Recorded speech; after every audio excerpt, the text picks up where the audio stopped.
Chris, and today I'm just going to be leveling up an alt a little bit. I decided to delete my Warlock and actually to go with another Hunter just for the absolute fun of it. If the audio isn't good enough where you can't hear me or the game itself, let me know in the comments section and I can actually change it around a little bit. Give me 1 second here, guys. I have to do something on the computer really quick. Alright, hopefully this pops up real quick, that way I can see chat, and that way I can actually see you guys where you're actually writing back to me.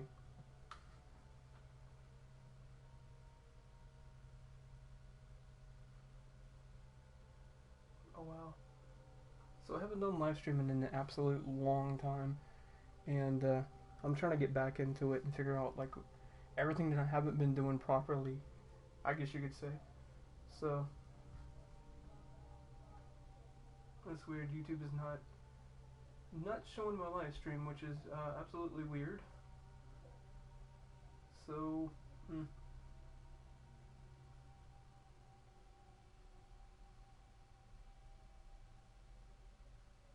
guess it's kind of weird. I mean, I could always view it whenever I looked at Twitch TV, but I'm not exactly sure how to view that here on YouTube.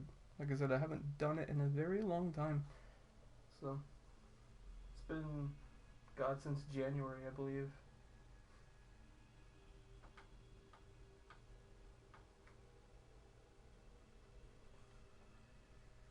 But I guess what I could do here, unless of course somebody knows, maybe if somebody comes in or something, they can tell me on exactly how to physically view that or physically see it.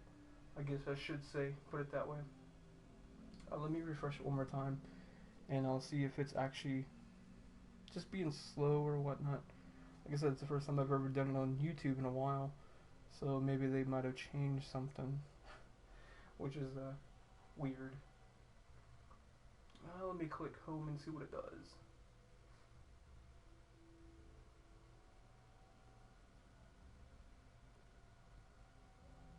Alright, so that basically just brought up everything else that I do not need to see.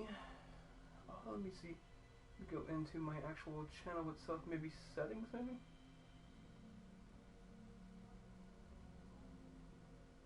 Or maybe video manager.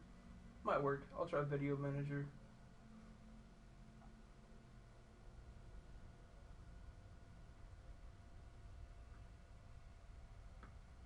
Might be the only way I can do it. Feel like such a noob now doing all this.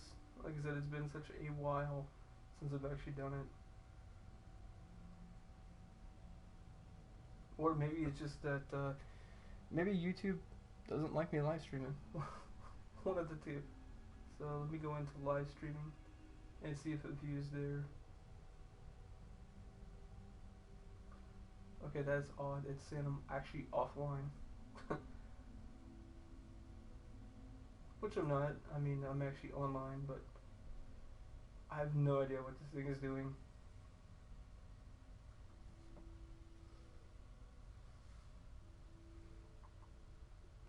I guess I'm in the right area because it's actually showing that it's actually showing the chat and everything is like appropriately.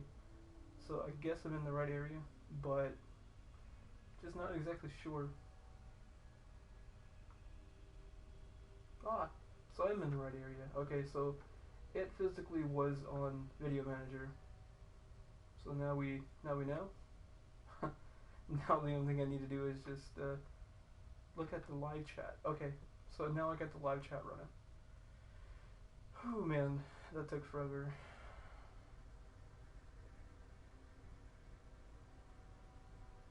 I think what I'll do is I'll save that. I think I'll save the link to that. That way, if anything happens, I can physically go back to it and just basically have it ready. You know what I mean? But anyways, how has everybody been? I said it's been a while. Lord, it's been back since like December, I think it was, that I started live streaming. So let's get to it. This is a daily grind video. basically what I'm going to do is I'm going to make a new playlist and a new series where I'm basically leveling up my alt. Now it's not going to take that long, but at the same time I'm also going to be doing daily grind videos of me just basically patrolling or doing strikes with random people or anything along that nature to just basically find engrams or any other kind of loot that I can run into. Where am I at here? Man. Alright, so it looks like I gotta go to Venus.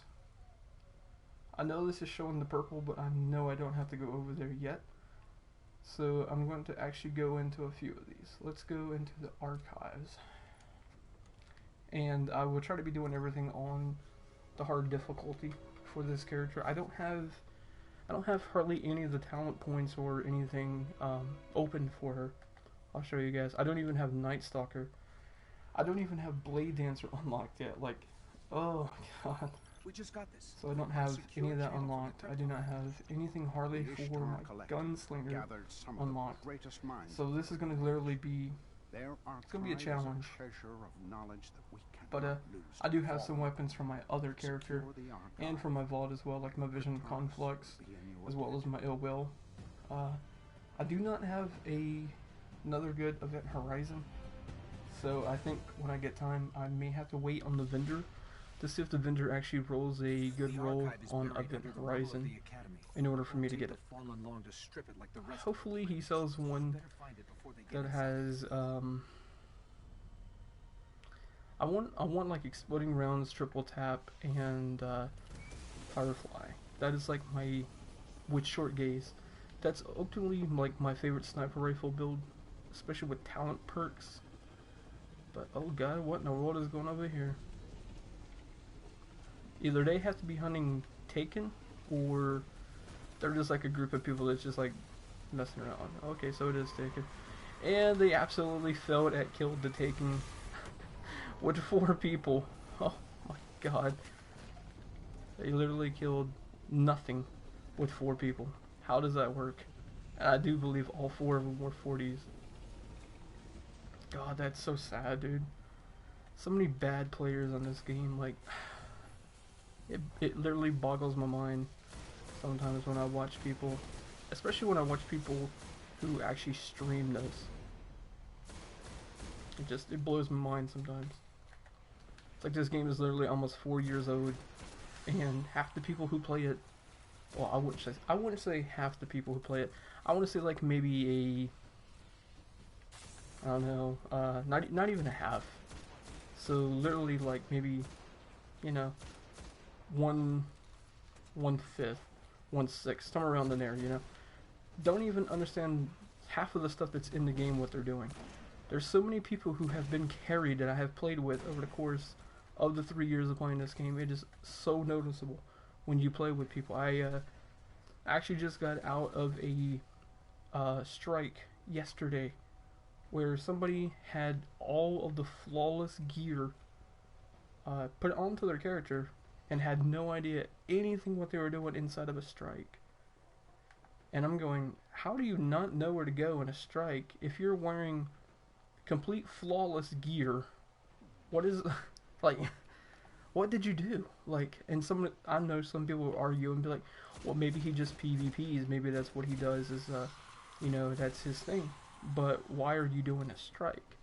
If the only thing you do is PvP, why are you doing a strike? So that's what really gets me about that whole situation, which means he was carried and he has no idea on absolutely how to play the game. Word of advice, people, stop doing that, because you're not helping your playing skill any. Sure, you might have gear, but you're not helping your playing skill or any kind of ability that you think that you do have. Gear does not give you ability to play better than somebody that's actually good at the game. So, I don't understand that. And Bungie, you need to actually start cracking down on people doing that, man. I see it all the time. You need to start looking at LFG, looking at your forums. There's people all over this, you know, the streaming network, all over Twitch, all over YouTube, that are hosting carries for giveaways, hosting carries for this with Patreon. It's like, I don't understand how the community can see it, and you don't see that this is wrong, but yet you ignore it. Maybe it's because I don't have a loud enough voice, and maybe I just don't have enough subs. And maybe that's what it is, which it doesn't bug me at all, honestly. I mean, basically the way they look at us anyway is like, hey, we're just gamers, you know. If you're not somebody that's majorly important, your opinion really doesn't matter. But unfortunately, it does. I mean, if you're a gamer, you're basically in a blank hole. Like your voice, it goes unnoticed. Oh my lord. Alright, so I have no idea what I'm going to be doing next. I might just continue with story missions. I know there's going to be some missions coming up where you have to go in some strikes and stuff, and I'm not sure if I want to do that right now. I think what I'm going to do is I'm just going to sit here and basically just run out some story missions, maybe try to open up the Dreadnought, maybe even get into Rise of Iron, if time allows. Put it that way. If time allows it, I'll go into the Dreadnought or into the Rise of Iron. If not, I'll complete the rest of it tomorrow. And tomorrow we'll be doing, well, depends. Let me rephrase that. It depends on how much I actually get done tonight within this stream here. If I don't get that much done in the stream, then I will continue tomorrow with finishing out the story and likewise. So I'm gonna say maybe Saturday I'll be doing bounties and stuff like that. Like, I'll save as many bounties as I can over the course of like 3 days. If it doesn't repeat, if the bounties aren't the same, which sometimes they usually are. So I'll just save everything else, and we'll basically just complete all bounties on like Saturday or Sunday, whatever the stream allows. I'm not sure if I really want to stream on Sunday, but who knows? We'll see how it goes. We'll see if I'm filling up to it, or, you know, just how the day goes. Sometimes you get into a mood where you want to stream, and it's just like, I don't know, your day doesn't really go well. But makes sense, I should say. But anyways, how is everybody? How has everybody been? Enough with my ranting. I am using a Vision of Conflux. This is the adapt version from the Vault of Glass with a challenge mode. I got it from the Templar, which is pretty awesome. I like it. It feels a lot better than year one's. I have no idea what the difference is between that and year one, but it seems like it handles so much more better, if that makes any sense whatsoever. Oh, come on, quit coming out the door. At least they're actually coming out of the door, not just standing there and like waiting to be executed. The most annoying ones that just like, oh, I forgot I don't have my double knife. I was gonna try to throw a double knife, but it didn't work. Fail. Alt leveling fail. Oh god. I gotta try to watch out also for the little invisible guy that's gonna be coming here shortly. Like I said, if you guys can't hear anything inside the chat as far as game volume, let me know. I can actually turn it up. Alright, Dregs, get out of here. Boom. Alright, so invisible people should be coming right now. I think in this next... I'm gonna get rid of that. Oh man. I was gonna get rid of that container there earlier, but I just forgot about it. Right, there's one guy. We just throw that down for insurance. I saw another one too behind him. And let me see, I know there's going to be one that, I believe he comes out of that door. I can't say for sure. It's been a while since I've done hard mode, but I know there's another one that comes out of here somewhere. Because he's always like trying to hit me. Oh man. Anyways, if you guys want to level up any alts or just have a character that you have and you want to play at any time, you're more than welcome to. Okay, there's the guy I was talking about. Anytime you want to play or just want to level an alt, just let me know. My gamer tag will be in the description, so you can add me there. Oh man. Oh god. Throwing knife? Oh wow, it actually killed him. Right on. Boom, boom, boom. Just having fun with this gun, man. Since I've gotten it. This is what's really funny is when I first started Destiny, scout rifles was the first thing I played with because I thought scout rifles was what my hunter was supposed to play with. Because when you're looking at the screen for the hunter, you see them carrying an actual scout rifle. So going by like other games like Borderlands and stuff like that, I thought, well, that's what I should be playing with. Like that's what my character should be having. So I always played with a scout rifle, and then about a month into the game's life cycle, well, during year one, I should say, I decided to switch it up. Like there was a handgun that I had gotten from Banshee called the. Let me see if I can remember what it was called. I know the actual model's name, but it was a Mark 10 or a Mark. I think it was a Mark 10. Anyways, Mark 6 or Mark 10. But I started using it, and I got used to hand cannons. So from scout rifles, I went from hand cannons, and had been using that during like all of year one. I picked up Thorn, actually completed that bounty, which was exciting. It's fun because year two they didn't have Thorn, and year three was probably the easiest way to get Thorn. Like it felt almost, I don't know, it didn't feel as rewarding when you got it compared to years one, because in year one it just seemed like it was much harder to get, especially for a hunter. So I know a lot of people, especially on my friends list, got theirs with a warlock because you had Voidwalker, and the only way I got mine with my hunter was a fusion rifle. I had this one crappy fusion rifle that had or not arc damage, but void damage on it. So I remember going in there and just like shooting everybody that I seen with this gun, just hoping to God that I killed him. Oh man, that's such good times. But I remember so much stuff back then, especially during like Gear 1, House of Wolves, Dark Below, that I don't know, it seems so weird now looking back at it as to why like I used to be so excited for content like that. I don't know. It's just mind blowing. I guess you could say that, but it's weird to me now. When you look at the content now, it's like you can just blow through it so easily.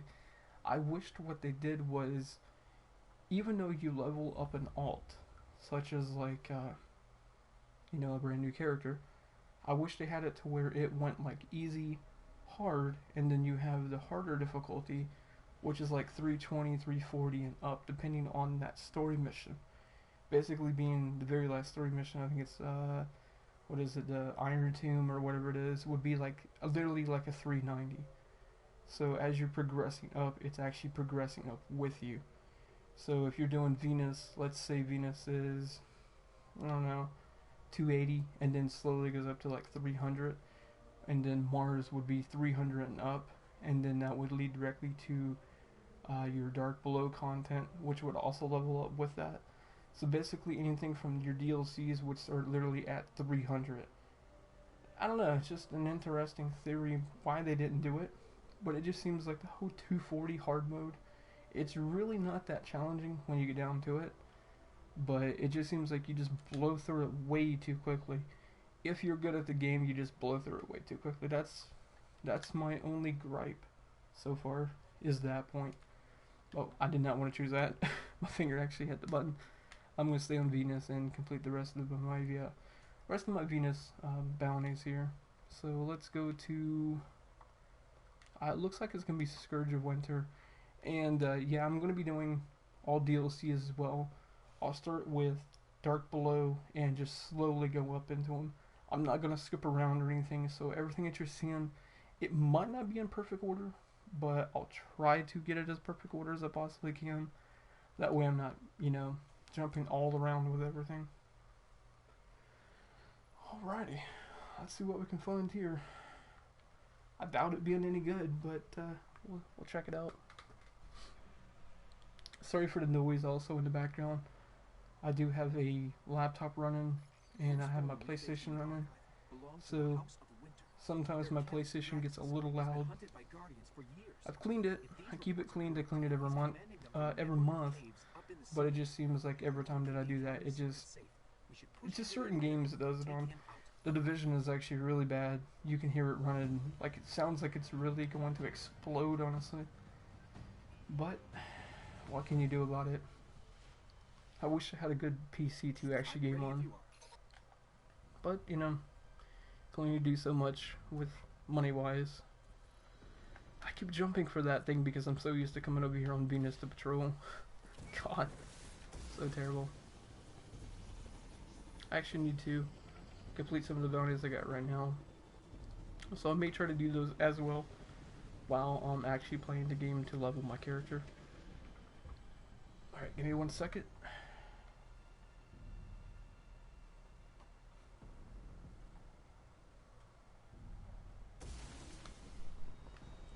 Alright, we're good. So I think this is the House of Winter that I'm doing.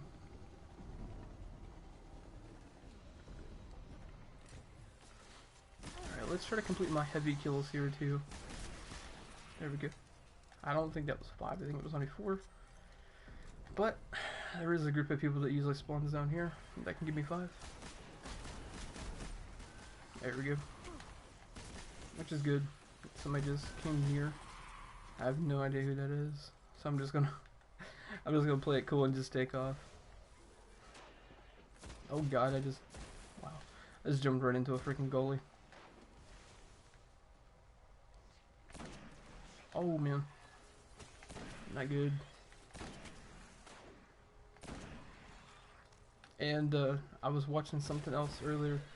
A guy was talking about Destiny 2 and he was saying how certain guns in Destiny 2 could be absolutely destroyed soon. I'm not sure how he knows this, but he was talking about guns like shotguns and stuff like that. I guess he played the open beta that they had, like the complete like little press conference closed beta that they had at the event, and he was talking about how shotguns and normal like special weapons, shotguns, not hand cannons, but sidearms and sniper rifles, really, and fusion rifles, felt as though they were a little underpowered. So I'm kind of wondering if they did do that, how many people would actually quit the game? I mean, I myself, most of my kills in PvP are all primaries. I hardly ever use a sniper rifle unless of course I'm just goofing off, or a fusion rifle, unless of course I've got some kind of quest or something where I have to go in there and use a certain element and I don't have it, such as like what I was saying earlier with the whole void damage with a hunter. Like I said, in year 1 I didn't have any kind of void damage, and it just seems like every gun that I do pick up, whether it be like a primary with raid weapons or secondaries or even heavies, it just seems like everything I pick up is solar damage. I don't know what it is or why it does that, but it feels that way to me. I could be looking into it a little bit wrong. Maybe it's just bad RNG, I guess. But a lot of people I know, they seem to get a lot of arc. So I don't think it's really bad RNG. I think it's just more of the person. Maybe it goes by with what you use more. That could be the case. Like maybe I use more solar than anybody else, and I get solar weapons. But I got lucky with the Bone Crusher that I've got, and actually got Void on it. But I actually would like to have more arc, more than anything. Void and arc is what I would actually like to have. One thing I would really, truly like to have is a Event Horizon that has void damage onto it. Oh, get out of here, dude. You too. You have a throwing knife. There's a shot for you. That's what you get for trying to jump. I have no idea if I stuck this on hard or not. I really don't even remember. I think I did. If I didn't, oh well. It doesn't matter. I mean, they both feel the same anyway, to be honest. But the LDR I got right now it's decent, but it's not Event Horizon. You can really tell the handling difference into the gun itself, which is really weird. People's gonna be like, oh well, you know, it doesn't feel that way, they feel the same. Well, if you played the game long enough, you'll understand how certain guns feel differently when you handle them. It's just, I don't know, it feels a little different. Well, a lot different. And not just like, Not just aim assist wise, but I mean like the handling of the gun actually feels different. It doesn't feel the same as holding another weapon. Like that's what I normally snipe with is Event Horizon or Black Spindle. But going back to like a lower impact sniper, you really kind of feel that difference very quickly. Which I mean, it's not a bad gun, but it just doesn't seem like it has the kick that I need to it, per se. That truly is the bad thing. It doesn't have the kick that I need. Oh, where'd he go? I hate when they do that, man. Especially with captains, it just... Alright, let's see what else we can do here. That guy is completely oblivious to where I'm at. Alright, come on, don't be playing peekaboo with me. Thank you.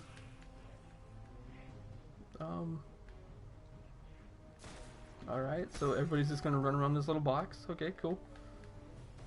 Cool gameplay, bruh. Okay, so he's running now. Alright, I know there's gonna be some shanks coming out here soon. So let's try to get a hand grenade kill on them. Maybe try to finish out hand grenade kills. A bounty. And I think after that I'm gonna need 2 more. Looks like Hive and Taken majors. So when I get time, I'll definitely do some Hive and Taken. Might go to. I know there's a really good mission that you can do for Taken. It's the one mission where you have to go inside to fight the blight that goes down here for the blight of orcs. There is a lot of Taken majors that actually spawn in that mission. So if you're looking to take out majors like that, that's probably your best bet. Unless you physically want to sit there and go into like the Cosmodrome or Mars or those other ones, which I don't think they come on the moon. I don't think we've ever seen them on the moon, but if you feel like doing it that way, I mean, it just seems like a little slower normally than that one mission. That one mission just seems really quick to get it done. I'm not sure if anybody else does it that way or not, but it works perfectly for me. And let me actually complete this bounty too. I need to actually try to unlock... Well, let me see, I might have just done it. I need to unlock higher jump with my hunter. Yes, I do want keyhole because that is such a useful freaking talent. Somewhere on this thing there's a throne room. That's where we'll find Draxus. Oh man. I remember whenever they not unlocked, but they brought in like the one boots that I call the Green Lantern boots. Saw a friend wearing those earlier when I was playing with him. It just makes me laugh because I was like, man, those things are so useless. Like they look cool, but they're so useless though. Like literally the only thing they do is just help you turn tighter radius with your joystick. Like, that's it. Literally, that's it. It's like if you're gonna go with an exotic, I'd suggest going with Boots of AO, with Bones of AO completely. Hands down, one of the best exotic pieces that you can get for your hunter, besides Celestial Nighthawk. Well, that and a few others, but majority that's what I mostly use is Bones, either Bones or Celestial. I don't have one here on this account, but well, not on this character. I've got it on this account, but I don't have it on this character currently. Like I haven't bought a second one. Oh, good lord. Who knows? Maybe I'll find one. I may start doing videos also, if I can, possibly, of Zerd locations and showing what he's selling. If you guys want to see that, which is fine. If not, that's fine too. I won't post it. But Destiny 2, when Destiny 2 does come out, I will be trying to live stream during the initial hour release of the game. So, if you guys are not subscribed to my channel, you probably should. And I can post some gameplay of that when it does come out. I may try to do all 3 characters, but just a warning, no, I will be playing my hunter very first because I main my hunter. And I don't know if I want to like bring my character over like the actual appearance of the character, so I have to see how it looks. I mean, if it looks cooler in a new game, like with hairstyles and stuff, I'll just create an all new character. And what I'll do is I'll just bring my character's appearance over last. Basically make like one character, have him the way he looks, and then, you know, make another one. So we'll see how it goes. I mean, if they got some crappy hairstyles in there, especially for guys, hopefully they fixed the girl's hairstyle where they gave him a little bit longer hair, because it just seems like they're really short in the game in here, and there's not that many long hairstyles for the women, which is terrible, to be honest. Short hair on the girl, like, it's okay, but in game you kind of want long hair with a female. It just looks weird with short hair. You feel kind of like who was the girl's name from G.I. Jane? I think it was Demi Moore that played G.I. Jane. There's nothing I can see it as like G.I. Jane or Sigourney Weaver from Alien 3 or Sinead O'Connor, one of the two. That's who I call Ikora, Sinead O'Connor. This system has ever seen. Without their count, Wow. houses usually turn against each other.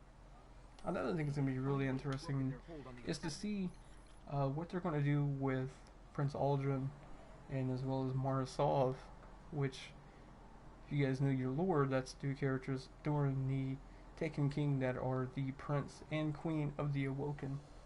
So I'm kind of interested to see what they're going to do with those two characters. Now, I know Mara Sov's character was actually supposed to be really different compared to the actual story that we got of her when we met her in game. She was originally going to be like this very feisty, like pirate type of character, is what I was watching in one interview from Destiny. They were showing her and Ares, and the voice actor was talking about how she had like dual pistols, you know, daggers and a sword, and it's like they wanted her to be more of like a vile, you know, not a vile character, but a very, what's the word I'm looking for?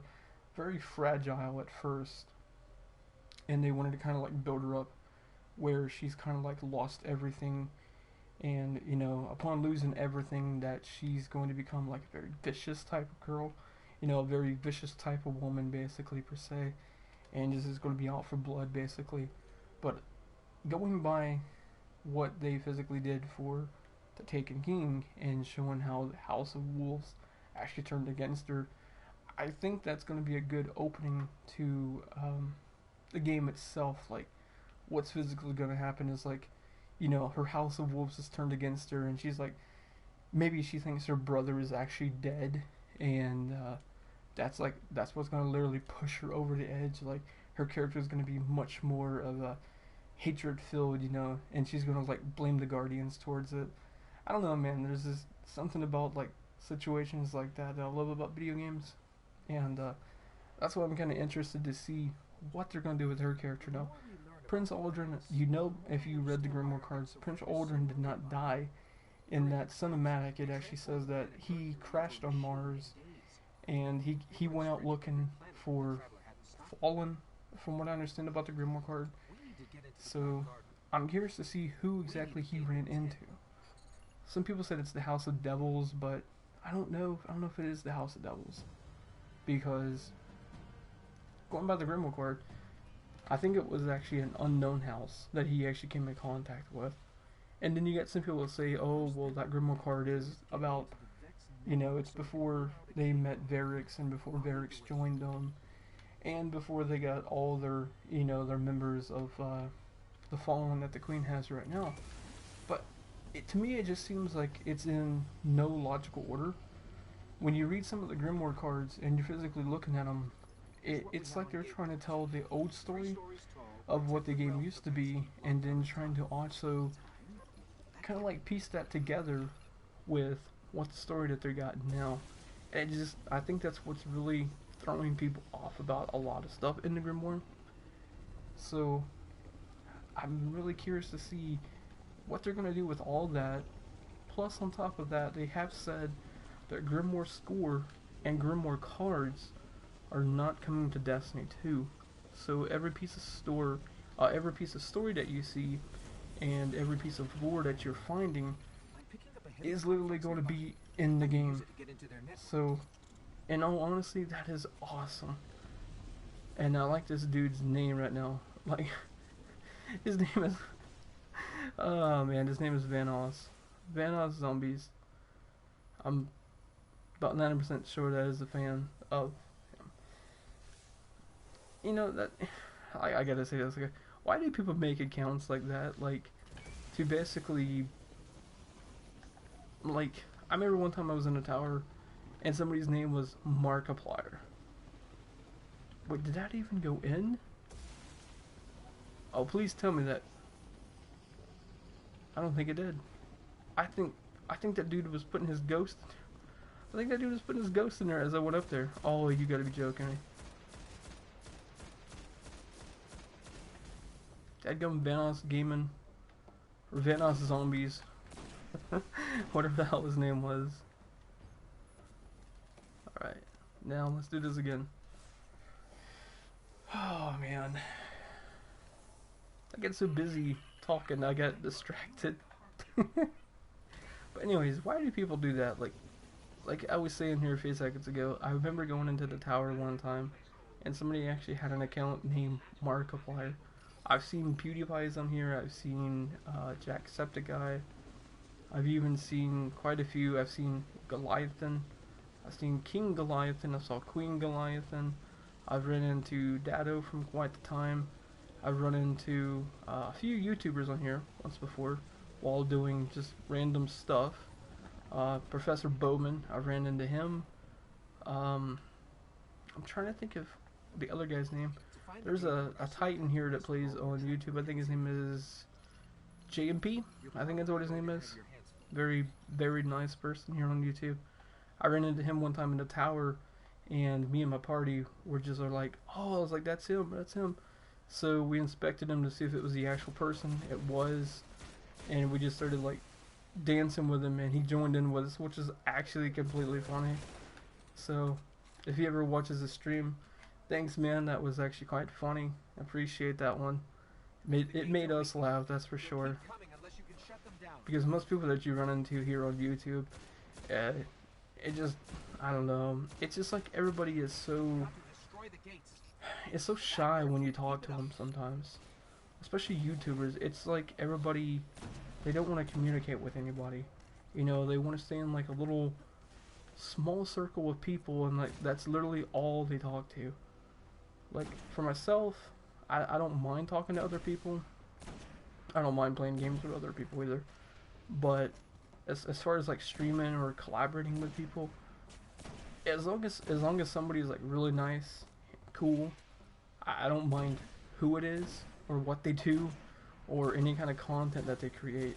Like if they're playing Destiny and I'm enjoying playing Destiny as well, same thing with any other game. If they're playing any other game that I got, anytime that they want to stream or physically collaborate with me, you're more than welcome to. Just message me and be like, hey, it's like I'm playing this game.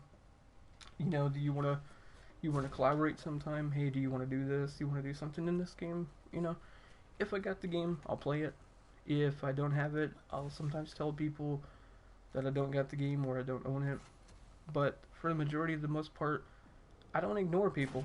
I usually speak to just about everybody.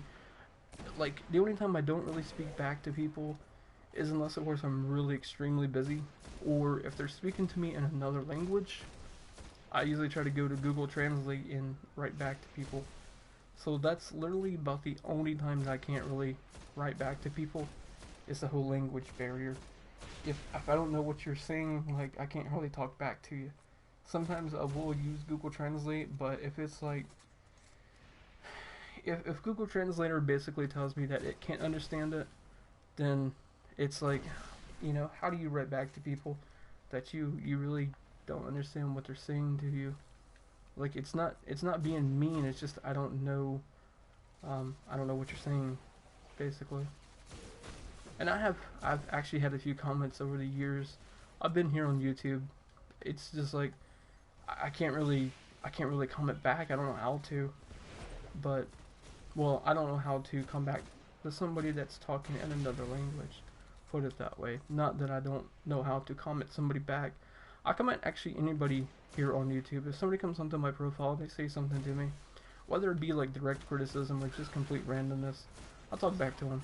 Like I remember one time when I was in Machinima, there was contract that I had with them where you literally could write anybody that you wanted to. It didn't say that I could take low-level subscribers. It didn't say I could do anything to do with people that matched my content. It said I could talk to anybody here on YouTube. It didn't matter who it was as long as I didn't spam them. So during my time, when I first started Machinima, the only game I truly was playing was Call of Duty and World of Warcraft and a few others. So the only person that I watched here on YouTube that I remember vaguely, and being the only person that I did know, like not on the friendly level, but like the only person I knew whose channel that I truly watched was the most, was SeaNanners. So I approached SeaNanners one time and I actually asked him in his comments section on one of his older videos. God, this has been 3, 4, possibly even 5 years ago. I actually wrote him and asked him, you know, would you like to collaborate sometime, or just, you know, just playing a friendly game, you know, whether it be private or, you know, just anything along that. And probably within about an hour, I'd say, I had probably the most funniest hate mail from a fan. I remember getting it and just busting up laughing. I'll see if I can remember some of it. He goes, "Hey kid," and he goes in like logical order of why I should be playing with somebody famous. He goes, "Hey kid, first off, SeaNanners does not play Call of Duty anymore. Secondly, you don't have enough subscribers to even play with him. So what makes you think that he is going to give you the time of day?" And I'm sitting here reading this and I'm going, this guy is like truly salty, you know? Like, I didn't do nothing to deserve this. I just simply asked. I'm just doing, you know, basically what my contract is allowing me to do. So his number 3 reason was my views. He goes, first off, plus the reasons up top, your view count is so low. SeaNanners gets that amount of views in 1 hour compared to your videos, who's only got, you know, so much. Now, quote, and take this with a grain of salt, while I was doing this, my channel is old, but I did not start streaming until after like 3 years of making a channel. I literally did not have any kind of equipment. Like during that first run with Machinima, that literally was my first year of ever recording anything. So in retrospective, I really hadn't been doing it that long. I'd say maybe about 6 months. 6 months tops. And I only had roughly about 6 videos. And most of my videos, I didn't even have a mic. So most of my videos were just like, hey, there's no commentary into these.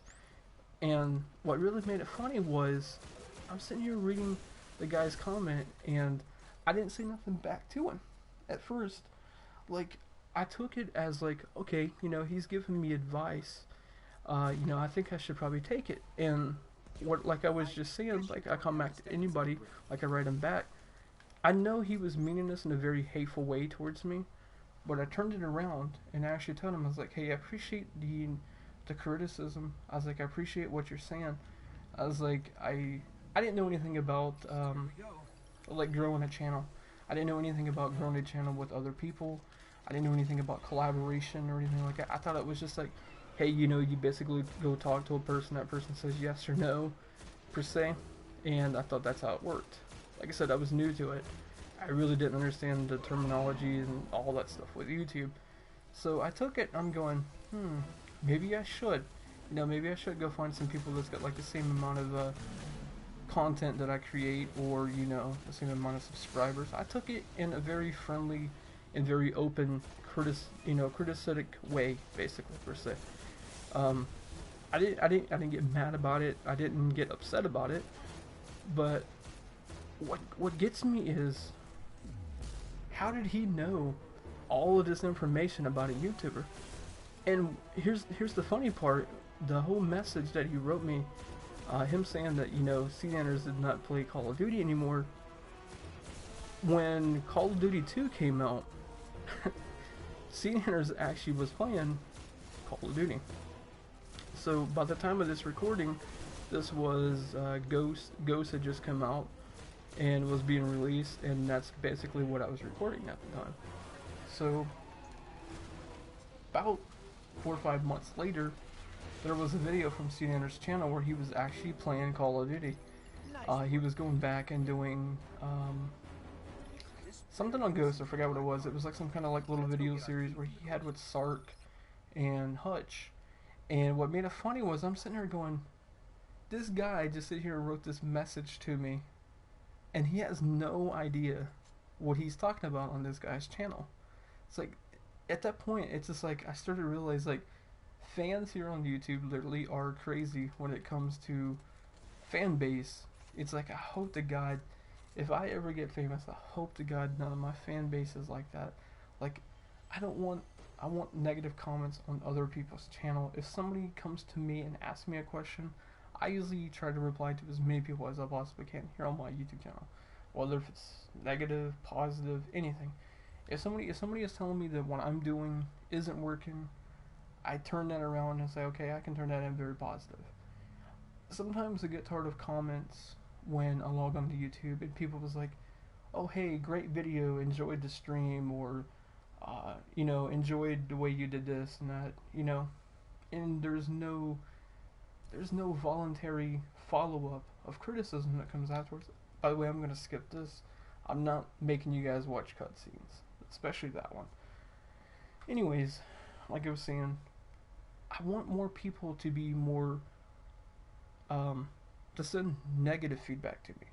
I want to see things that I'm doing wrong in order to help grow my channel more.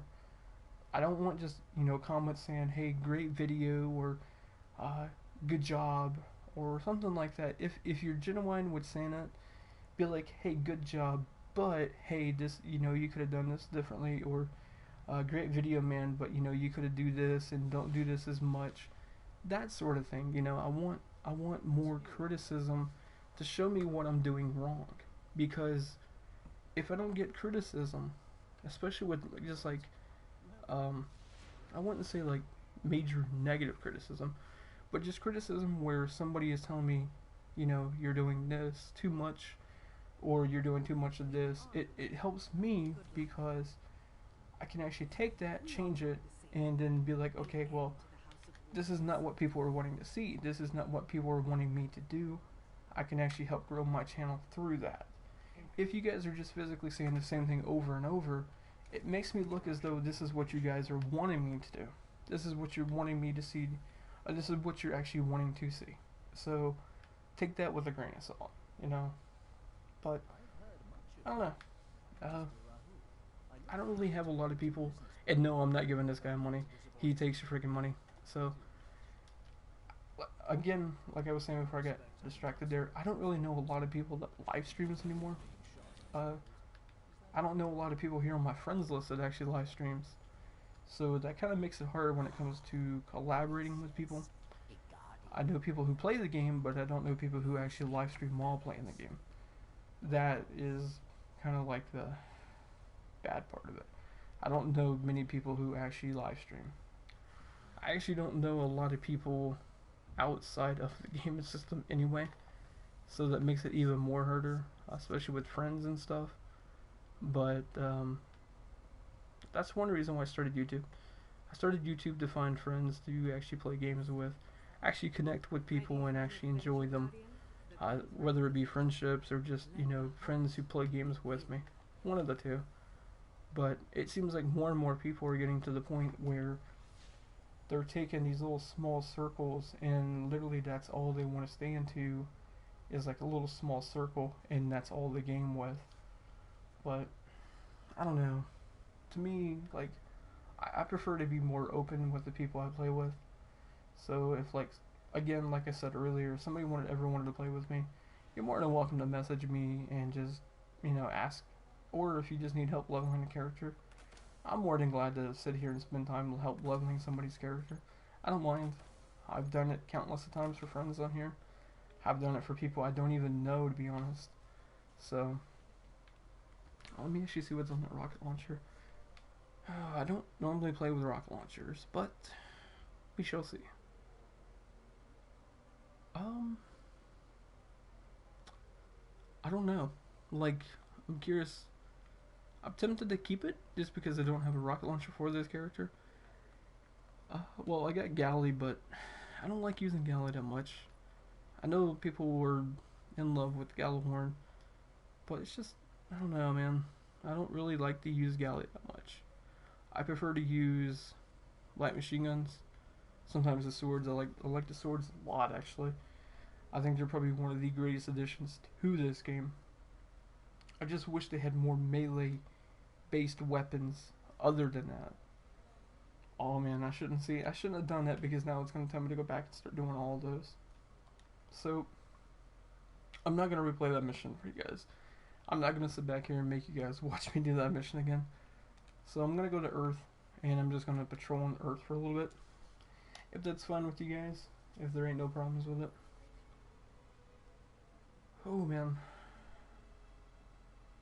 I'm so glad that also so glad how the new one looks as basically as like graphic wise. I'm so glad how it looks on the next game. You can really tell that these old consoles such as like the 360 and the PS3 really held this game back. It's actually quite sad. Another thing I'm hoping for is 6-man fire teams while patrolling. Or at least 4. At least 4. Alright. Why is there so many people here? This is odd. I'm not used to seeing this many people in Earth's opening area. Very odd. There was a guy actually I just spoke to on YouTube. He was talking about how people were DDoSing his team and stuff like that. Well, I wanted to share an experience that I've actually had about 2 days ago. I was doing a strike with my nephew, and I had no idea what happened until I saw his video. I knew what DDoSing was, but I didn't know exactly what people were doing, like how they did it, or like what the effects of where, you know, how it happened. Like when it happens to you live, basically, I've always seen it being done from the eyes of a person who is watching it being done. You know what I mean?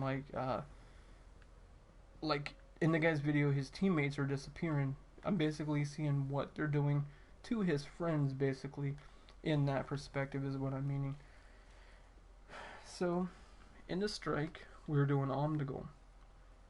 And at the time, I'm just goofing off. Like, I could clear all my bounties.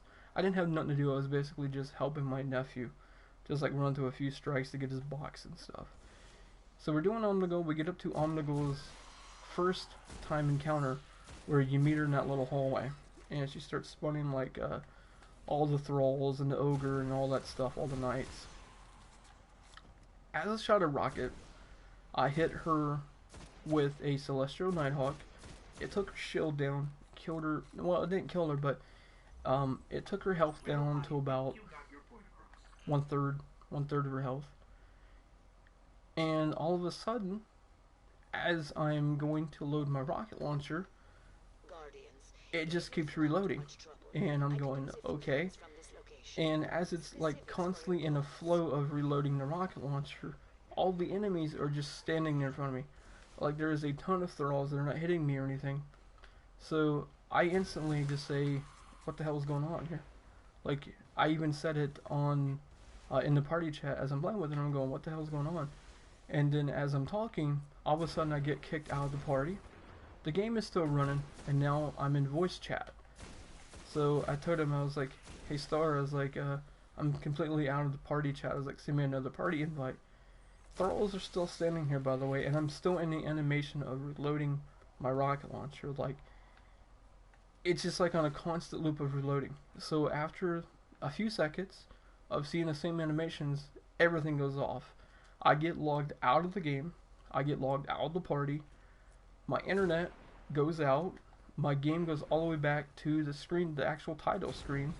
Like I'm actually logged out of the game. Like I physically have logged out of the game itself. My internet did go off for a few seconds. I went back out of the game, like I physically into the game, like closed the application and was sitting on the home screen. And as I'm sitting there, it's showing all of my friends list.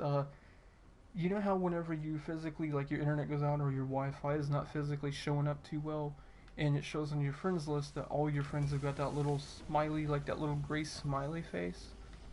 it was showing that like my internet was trying to restart itself. And what he told me was whenever I got back online, as they went inside the main area where you find Omnigul, the guy inside there was not appearing. He did not appear. At least I don't think he did, from what he's telling me. Omnigul, he said, Omnigul never appeared until about 2 or 3 seconds before she died. Like as soon as she appeared, she died on the screen. He never shot a single shot at her at all. So I think what the guy was doing, either he was lag switching or he physically DDoSed me out of the strike itself. For whatever reason, I do not know. If I had video proof of it, I would show you exactly what happened. Unfortunately, I did not record it and I did not save it. I didn't think nothing of it. I thought it was just my internet, because my internet has been acting up like really strange as of late. But the thing about it is though, it doesn't kick me out like that. And when I saw the guy's video earlier of what a DDoS attack actually does whenever you're doing like Trials of Osiris and stuff like that, I'm going, like a light bulb just went off in my head, you know, it just ding. I was like, that's what the guy did, because his friends in the video were going through the same experience. It physically kicked them out of the party. They appeared in the fire team chat for like a second, then their internet went off, and they physically left, like it physically kicked them offline. So I'm going, oh my god, I was like, that is exactly what that dude did to me. So I don't understand. This is another thing that I was talking about in the video also that the guy's showing. I'll see if I can leave his video in the description, and a shout out to him. I forgot what his name is. Forgive me, I'm sorry, but I'll leave a in the description. I'll leave his video link, and you guys can actually watch what it does, and you can see how these people are DDoSing other people in Trials of Osiris, if you've never seen that sort of thing happen. But anyways, what I was going back to say was, I don't understand why people are cheating. In the video, the guy is actually talking to the cheater, and he tells him, hey, we get video proof of you cheating. The cheater responds back to, oh, I have 50 plus accounts, so it doesn't matter, you know, have fun basically banning him. And in the back of my mind, I'm just sitting here thinking, that's the reason why people are cheating. There is no consequence for what they're doing. You know, if the only thing that's being banned is per se an account, okay? Like let's use for example like a Messenger account, okay? Somebody creates a Messenger account and then they're suddenly, you know, banned off that account, like they can't come back onto it. Human nature is we're going to physically create something again to get around that ban in order to talk to a person or get back online with that particular account or anything along that nature. But this guy said he actually has 50 accounts that he's doing this on. So one thing is, you know, this is not the first time he's done it. So you know he's been banned once. Right off the bat, you know he's been banned once. If he's doing this constantly, don't you think it's about time that companies stop giving a slap on the wrist and physically start doing something such as like IP banning? I'm meaning like physically ban the actual internet of itself. Not just the system, not just the screen name, we're meaning actual IP bans. Meaning you won't be coming back on there unless of course you buy a new internet to physically get back on the system. I think until they do that, there is going to be absolutely no way to stop cheating. People are going to continue doing it. Just by that guy's logic alone, that shows me that's exactly what people are thinking. That's the way that they're thinking when they cheat. Well, it doesn't matter that I get banned because I can just go make another account. Or, oh, I can just go, you know, if they get system banned, oh, I can just go buy another system. I think it's about time that game companies physically went farther than that. I think it's about time that they went, again, like I said, I think it's about time they went to the IP address. And I know somebody's going to say, well, that's an invasion of privacy. Here's the thing. Whenever you physically sign up for a game like Destiny, you do have to agree to a contract. So I think that they need to change some kind of bylaw in that contract that you're signing, that it will physically give them the option to ban your IP. That's what I think. Because there's times in multiplayer, when I'm playing multiplayer, that I've been done the exact same way. the other day, I was watching another guy's video, Well, and that didn't go as well this as hunter, expected. it looked like he had God mode on. Like he was taking no damage except for melee attacks. And I'm sitting here going, that's so interesting because every time I get into like a multiplayer game, there's always a character that I'm seeing that's exactly like that. And it boggles my mind when I do get into games like that because I'm sitting here going, this is the skill level that you guys have based me with? Like I'm really on par with an actual cheater? I mean, that's pretty crazy, but I don't see how I should be paired up with somebody using mods. I don't think it should be based also on the kill death ratio or whatever it's basing it off of. Like kills or precision shots or whatever it's basing itself onto.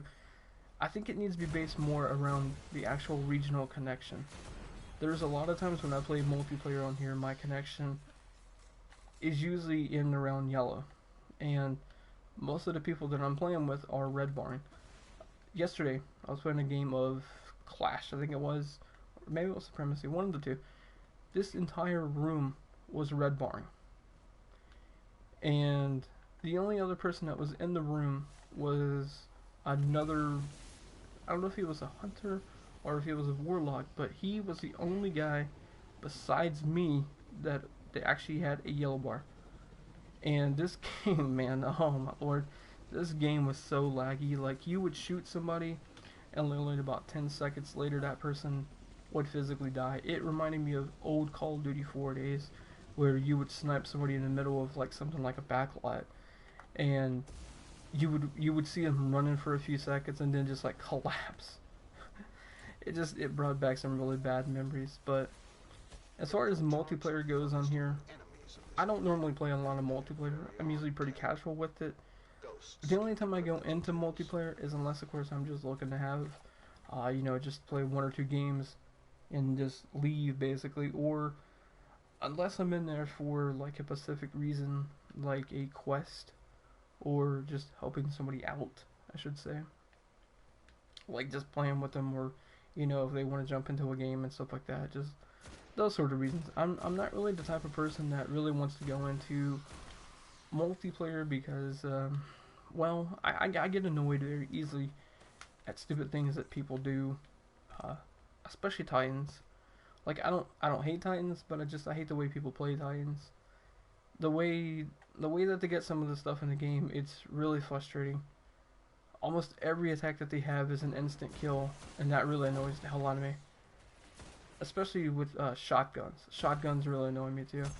Like I don't mind being sniped, but I hate shotguns. I hate the way that they've done shotguns, where it's like literally it takes no skill to get a kill with a shotgun. Hopefully in the next game, I hope it's at least 2 to 3 shots with a shotgun, or a 2-shot headshot kill with the sniper rifle, because I don't know, man, it feels like that's the way the game should be. For me at least, especially playing games like Call of Duty and stuff like that. Like, I'm so used to dying quick, there's no problem with that, but it's just like the cheap crap in the game that's here that really, like, I don't know, I can't get over that, you know what I mean? Like, I come from a game where it's like hardcore domination or hardcore 2DM. Like I even play Battlefield, so the time to kill was a little bit more faster than this. But I have adapted over the years of playing multiplayer. That's not that fact, but it just seems like I get annoyed at the small things really quickly. I don't. Oh god, like it frustrates me. But I'm slowly trying to get better with it and just move on. Like, you accept it, basically, it's all you can do. So, one thing that I hate about the multiplayer, I will say this, I've got into a few games where people actually are cheating. I've been into games where people are lag switching. I've been into games where people are DDoSing people. I've actually been in those type of rooms. And that's mainly the most thing that frustrates me. Besides lag, obviously, like when you're shooting somebody and you know they should be dead, but, because you have a good connection compared to them, they basically kill you with like 6 bullets, and their health is not dropping at all, and you can see it on the screen. So like by the time you killed them, and they've already killed you, you can see their health, like the health that you basically shot off of them. It drops, and then they slowly, they die in front of you. It's like, oh come on, man. God, I hate that. But I guess that really has to do with like regions and stuff like that. I'm not really sure exactly how that works or why it does that. It's really weird. I don't hate the person for doing it. I'm pretty sure that it's not their intent to do it, but it's just like really frustrating to play a game when that happens. I'm sure everybody's been through it. Oh man. Oh, I missed that wizard pretty bad. Wouldn't be the first time. Oh no.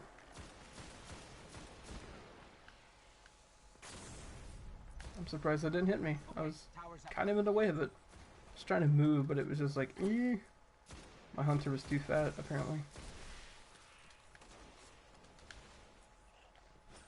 I have a knife.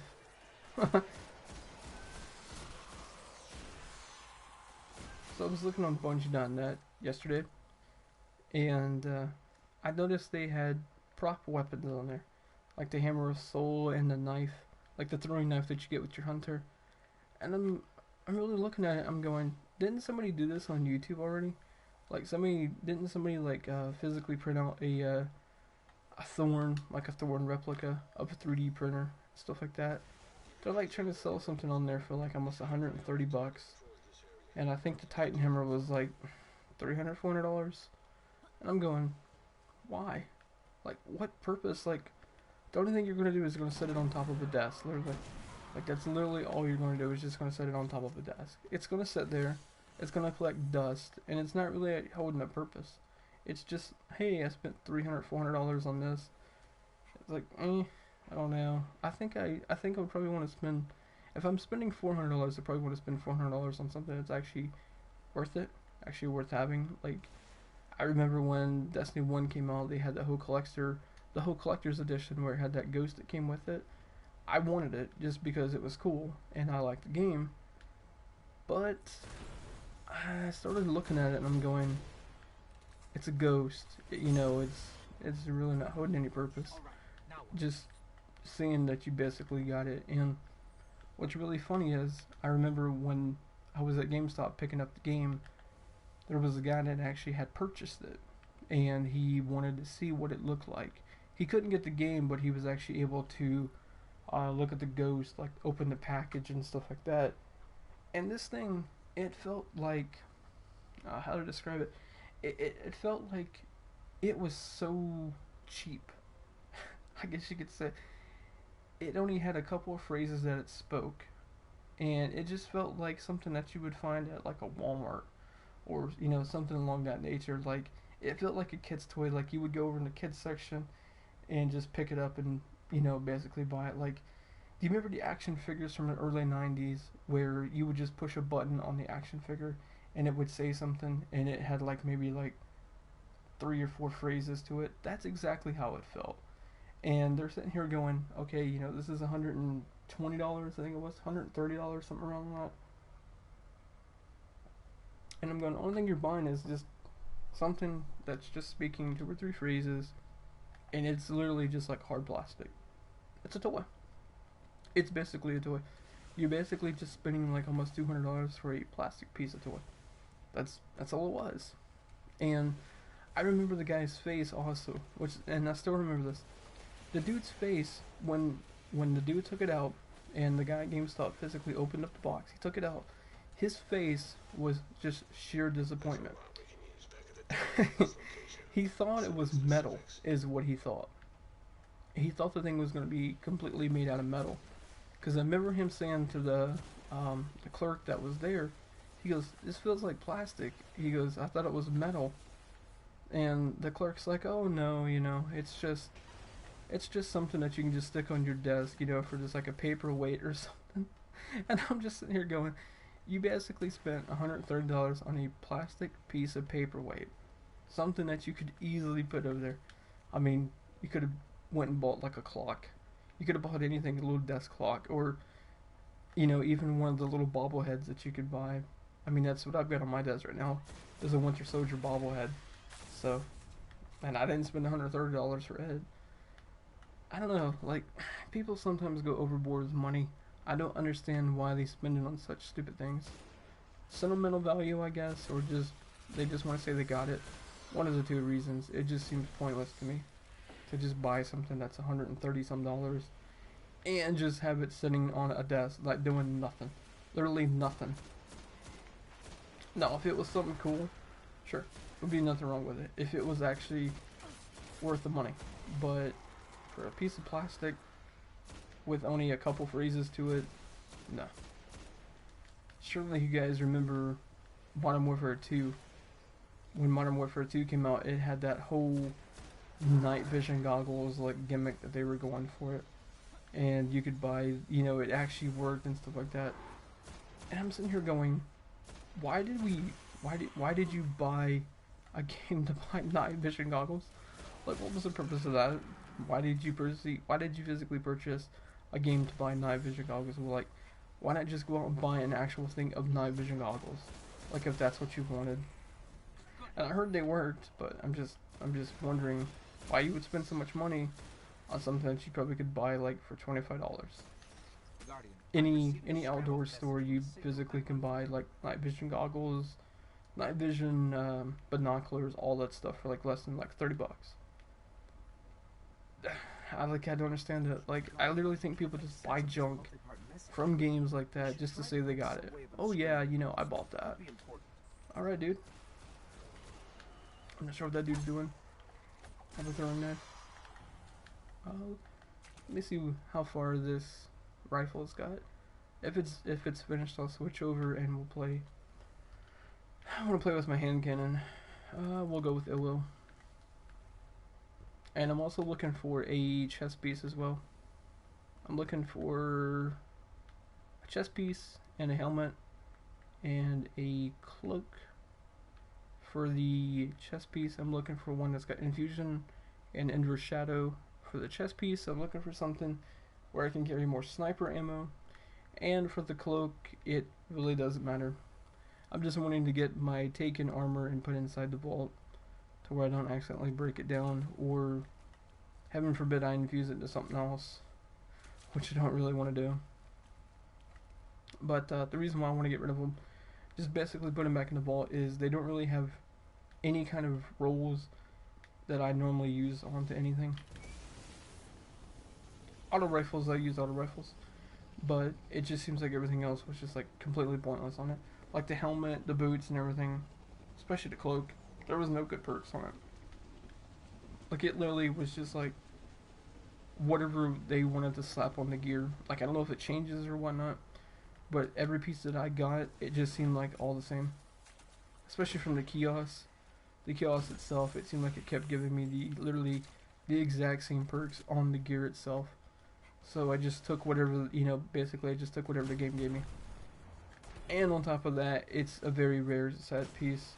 I've had my gear since Taken King, so I didn't go out and buy anything. Anything that I got from it was coming from those Treasure of Ages boxes. So basically, that's basically the long and short of it. I didn't spend anything for it. It came out and I just got the boxes, and basically that's what I got from it. So maybe people got better rolls onto theirs, I don't know. But most of what I got, I don't normally use, and I don't want it for this character. Like, I'm trying to make this character much more of a, like a sniper-based character, because my other character, I use basically any gun on him. My other hunter, I use any gun. It doesn't matter what it is, like auto rifle, scout rifle, pulse rifle, just anything. But for this character, I kind of wanted to change it up a little bit. I wanted to have a different playing style. So whenever I switch characters, like, oh, you know, I wanted to play a sniper with this character. So basically what I'm going to be running is sniper rifles. Most of the majority of what I'm playing with would be a sniper rifle. So anytime you see me on this character, you're going to see a lot more sniping compared to my other character, which I do use a sniper rifle on both, because I use a sniper more than I use a shotgun. I'm not a huge fan of shotguns. Like, I don't know what it is. I can't break the mode of hating shotguns. I like them, they're fun, but for me, I prefer a sniper rifle. I'm just more comfortable using a sniper rifle. Whenever we were in the Wrath of the Machine, whenever we were fighting the very first boss, the part where you have to throw the SIVA charges at him to take his shield down, when the captains and stuff like that dropped, I was using a sniper rifle in there. I wasn't using a shotgun. I felt more comfortable taking a sniper rifle to kill the captains with. It's just, I guess, just my playstyle. Like, I just feel comfortable with it. Some people, I know my nephew, he prefers shotguns, but to me, I don't know. It just, PvP has really ruined shotguns for me. I love them, I enjoy them, but it's just like, after you've seen them for so long and you've been shot with them constantly over the last 3 years, you thoroughly start to hate shotguns. Like, not on the physical level, but just a level like, you don't like hearing them, you don't like looking at them, you know. And I guess that could be said with sniper rifles and anything else. Like, I know there's a lot of people that feel the same way about Thorn. It's like they actually hate that gun. One of my, oh sweet, rank 1. One of my friends actually hates the sound of Thorn. Like, he says every time that I use it, it gives him nightmares of year 1. So, but myself, I mean, I don't mind what guns people use.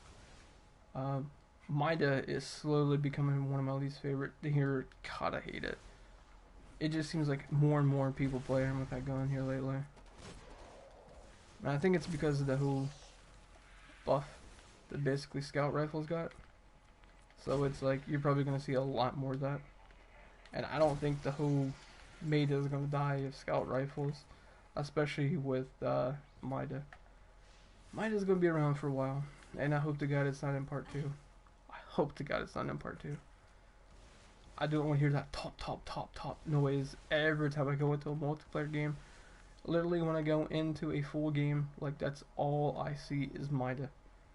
Every person I see is playing with Mida. The last 2 or 3 games I've been into, like, I've had full rooms of nothing but Mida multi-tools. Literally. Mida multi-tools and longbows. And I'm sitting here going, am I the only one playing with an auto rifle? Am I the only one playing with Ill Will? Or a Emugo Loop? It's just, oh man, like, I understand why they do it, because they want to stay competitive, like one of my friends said.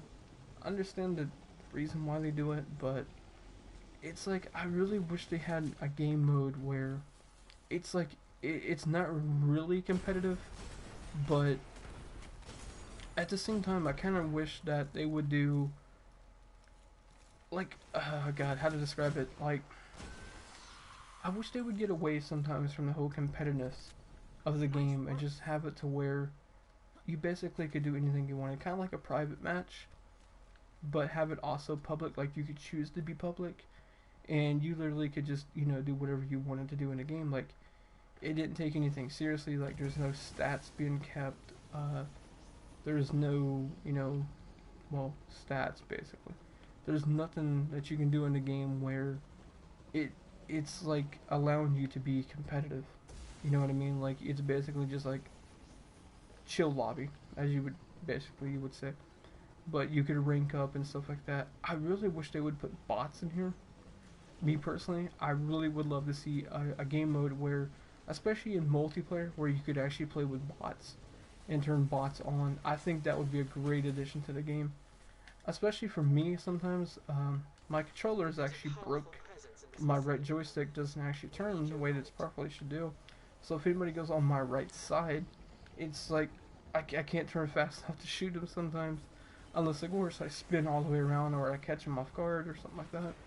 So, like what I was saying before, bots would actually be really nice. Like, where you could go into private games and just turn on bots and it would fill the room up with it. But I wish that they would have it to where, and what really makes it would be weird about bots also, your guns and their guns would be, I don't know, like, I don't know how they would do that. They would have to change the guns to where, I guess, like, whatever the most used, whatever the most used talent points are for guns, like, that's what they would use, you know what I mean?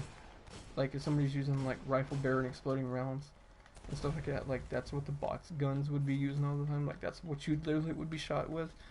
So in a way, I can kind of understand why they haven't done it yet, because that does propose a huge question. Like how would they do it? How would they implement it? But it would be cool though. It would be cool to have bots where you could just sit and play with your friends, and actually have a full like team of people. Like what I enjoy doing is I usually if we're playing with like 2v2 or just a 1v1, like I'll have my brother or my nephew go on the other team, and like for Call of Duty what we did was my brother would be on a team with a series of bots, and I would be on the other team with a series of bots. So we would call it like general versus general, and his little bots would be like his army, and my bots would be my army. So and it was a lot of fun because, for the most reason, it's bots. You know, you basically can just do whatever you want to do. You can just sit back, you can snipe and whatnot, and there's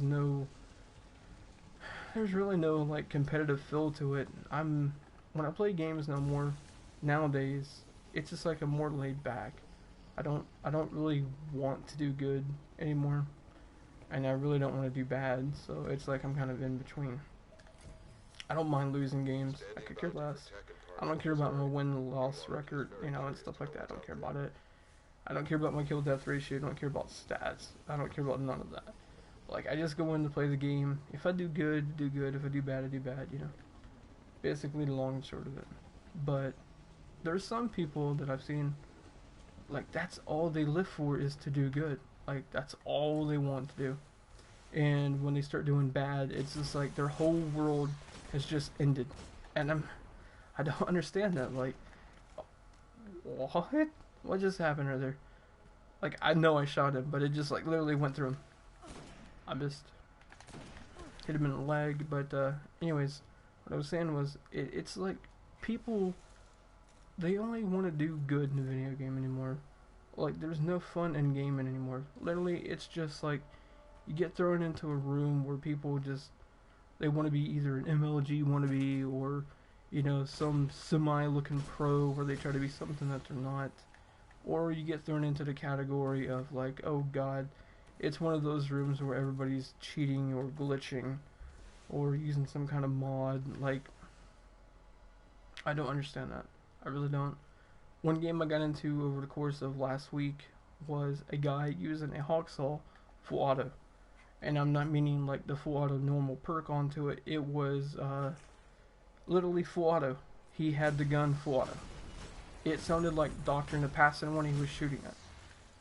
He shot me, he shot another guy, and the teammate that was in front of the other guy that he shot. Full auto. I sit and watched his gun being shot full auto like Dr. Napassin. And the bullets itself were just flying out of the gun. He emptied that clip. I don't know how many bullets his Hawksaw had into it, but he was just blowing through bullets like really quick. I mean like extremely quick too. It was ridiculous because I didn't spawn directly into it, like back into the game, because I wanted to watch and see what he was doing, like to see what he was using, because it wasn't showing up what he was using first. So when I saw like the green and blue of the Hawksaw, I was like, oh, I know what this dude's doing. He's doing that whole cheat where people are using whatever mod that is. I don't know if it's jitter mod or what it is, but they were doing the same thing with the Brecci in Black Ops 3, and oh my god, that is so frustrating when people do crap like that. It's like, why are you doing this, man? Like, what are you hoping to achieve? Hey, thank you for the friends request, man. I appreciate it. I'll accept you here in a second, okay? Appreciate that. Thank you. But anyways, going back to what I was saying, it's just like I don't understand people's logic between cheating. I really don't. Like, everybody that plays the game nowadays, like, they either want to cheat it, they want to mod it, hack it, all kinds of crap, man. I don't understand it. It's just mind-blowing. It literally is mind-blowing. I have no idea what's going on with the chat, by the way. It's being really slow. And I have no idea why the refresh button is like stuck right now. So I'm sorry. I'm sorry if I missed somebody's message or anything. I apologize. But What really cracks me up about the whole game, especially when people are cheating, is you're two things. Number one, you're taking the fun away from gaming from somebody else. Number two, you're really taking away from your skill level by doing so. By cheating, you're basically relying on that cheat code or that mod or whatever it is that you were using to whatever you're trying to accomplish. It's not making you any better. You're not getting better at the game. It's not helping you become better at the game. Your skill level will be the same, I promise. I promise you it will be. Most people, I think their logic is, I want to get something in the game to where I can brag about it and then stop. I've seen that countless amount of times. I've seen people say that on videos countless amount of times. Why they do it, I guess it's because they want, again, I guess they want something to achieve something. Maybe their life is not good. Maybe they're doing something in their life that isn't good. Maybe they don't have nobody to say nothing about. I don't know. It's just weird. But anyways, just stop doing it. Stop cheating, please. Just don't do it anymore. Because it's not helping your skill level. If you get into a game, like, imagine this, okay? Imagine if you're cheating in the game and you've got your skill level to where it's like absolutely pro level, okay? And you get into a game with a bunch of pros and you get absolutely destroyed in the game. Like, are you going to feel any better about getting into a game where people literally, like, that is their skill level? Or are you going to feel better about losing into a game where it is your skill level and you have somewhat of a fighting chance? You know what I mean? Like, oh my god, like, I don't understand that. I would rather lose to my skill level than going into a game where I know I don't have absolutely no chance in playing. Like, where I have no chance of winning. Because you're basically going into a game like that, like, blindfolded, basically. And the only thing you can do is just sit there. If, like, again, imagine in Call of Duty, like, if everybody that's in the room is a professional player, and they know every single spawn point. This is another prime example for Ghost Recon, for Advanced Warfighter. One of the people that I used to play with, he knew every single spawn in the game. He knew every single spawn in the game. So, if somebody spawned, he knew exactly where they're at. He literally would just stay there and just shoot people. Like, that's how he got a majority of his kills. Now, going back to the logic of what I just said, would you really want to be in a game where somebody is literally just sitting there spawn trapping you the entire game through? Would you have fun that way? Would you have fun being just shot over and over and over and over? Or would you rather be in a game where you at least have a chance to be around your skill, to move around, and actually hopefully maybe get one kill? That's what I'm trying to say. So if you're watching and that's what you're doing, just stop. Just absolutely stop, because the only thing you're doing is just hurting yourself. Just bar none. Alright, I'm gonna go back up and grab another mission up here. This is fun, guys. I haven't streamed Destiny in a long time. I've took a little bit of break from YouTube and from Twitch, stuff like that. Just kind of wanted to, I don't know, just sort of like dial it back a little bit. But it's nice to be back on here and having fun again and actually streaming. Like I said, I don't exactly have a lot of subscribers, but the ones I got, I'm very happy to have them.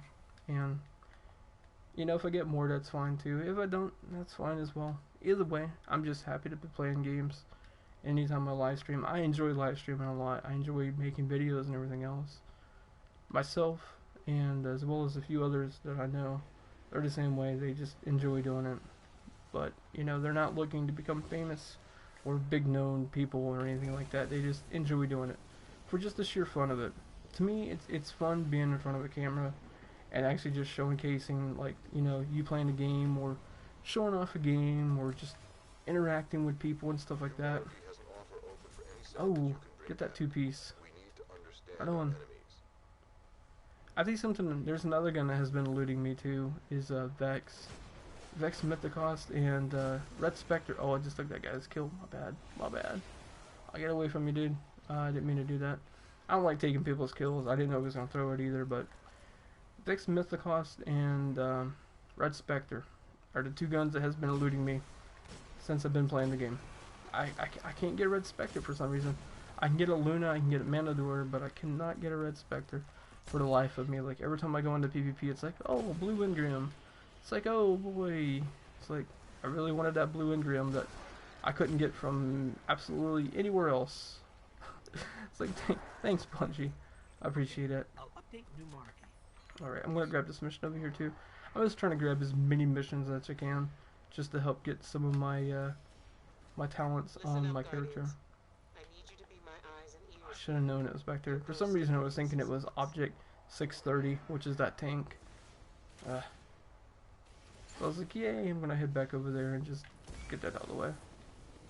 I don't know who that friend's request was from. I think it was just somebody random right there that was just doing patrol. But I'll get him here in a minute. I won't leave him unnoticed. That's another thing about me. I accept anybody. It really doesn't matter what people, you know, anything on your profile or anything. I literally accept anybody on my friends list, if given allowed that I can. I don't know how many friends you can have, but if I can physically accept you, I will accept you. If I actually get like more known, I would literally have to create like another profile just to add people. I literally would. That's how much I enjoy playing with people. Like, I don't understand that. Like, people here on YouTube, it's like you guys ignore your fan base half the time.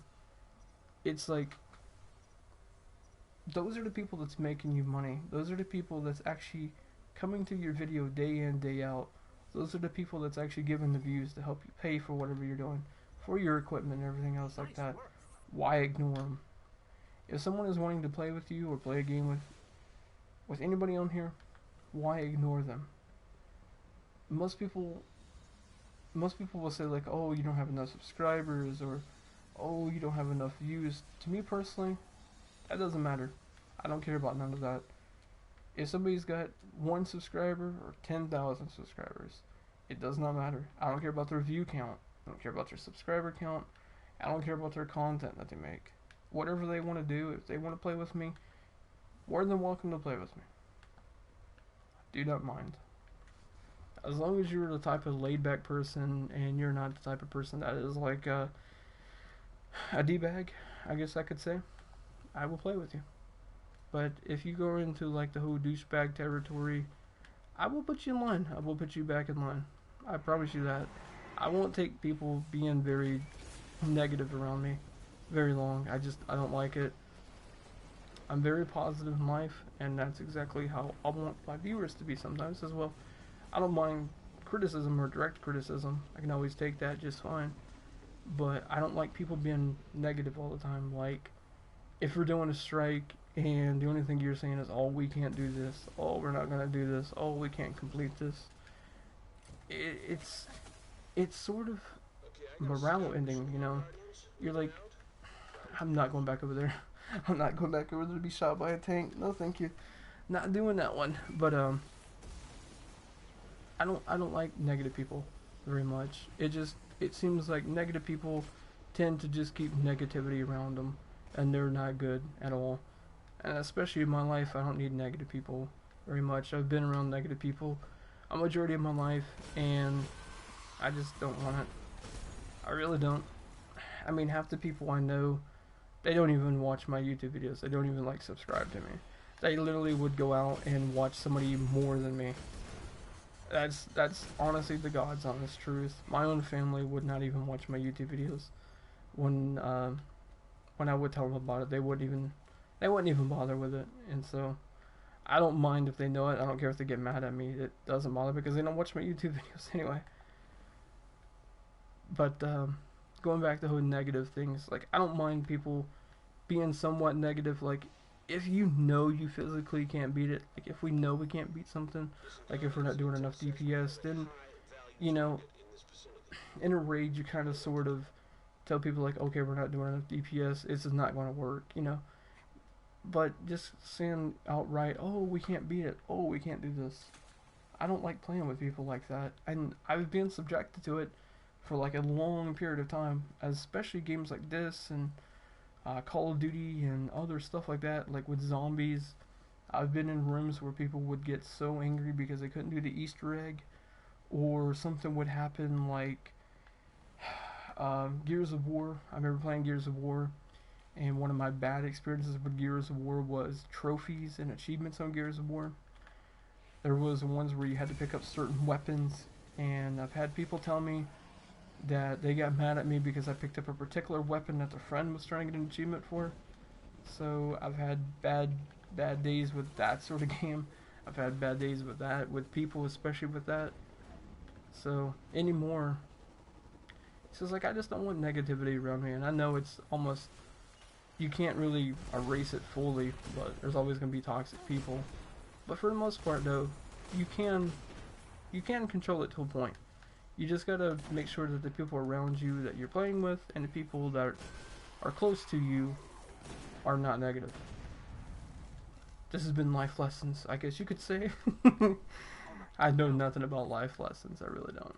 I mean, for advice, no thank you. It's not working. I have no idea when my run lock here is locking up every 2 or 3 seconds. It's probably my controller is doing it. It looks like my left joystick is about to go out too. Honestly, it's on its way out the door, put it that way. My right joystick is so badly broken, like I'll show you in a second, okay? I was spinning around with the left side, like going to the left, but I'll show you how bad the turn goes for the right side. Like you can see how slow the right side turn is compared to the left side with the right joystick. Alright, let me get in this area here, I'll show you. Just navigate here. Alright, here we go. This is with a right joystick turning left. No problem whatsoever. This is the right joystick turning right. As you can see, it does not match. I've got 2 different type of turn radiuses on my joystick. One side is like extremely quick, which is what I'm used to because I play on sensitivity of 10, and then the right joystick is like slowly turning, you know, like it's just barely making its way around. It's terrible, man.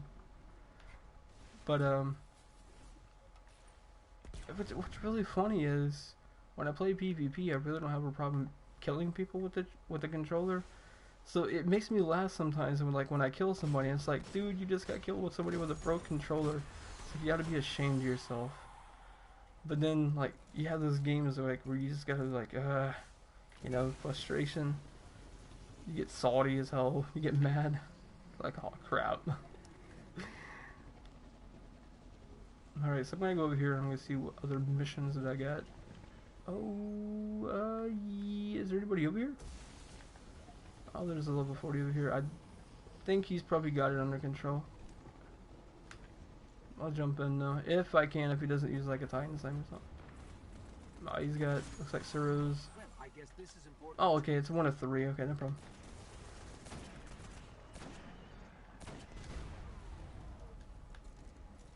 I should actually get that one gun from, I think it's Dead Orbit. I think it's called, was it 7 something? I forgot what it's called. I was thinking about picking that one up, but I don't know if it's any good though. So I think I might try it out, see how it is. If it's any good, I might play with it. If it's got good rules on it, I should say.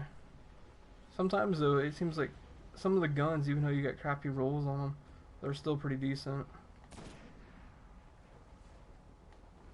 Oh, I was gonna hit that guy in midair, but it's just like I couldn't get the controller to go down.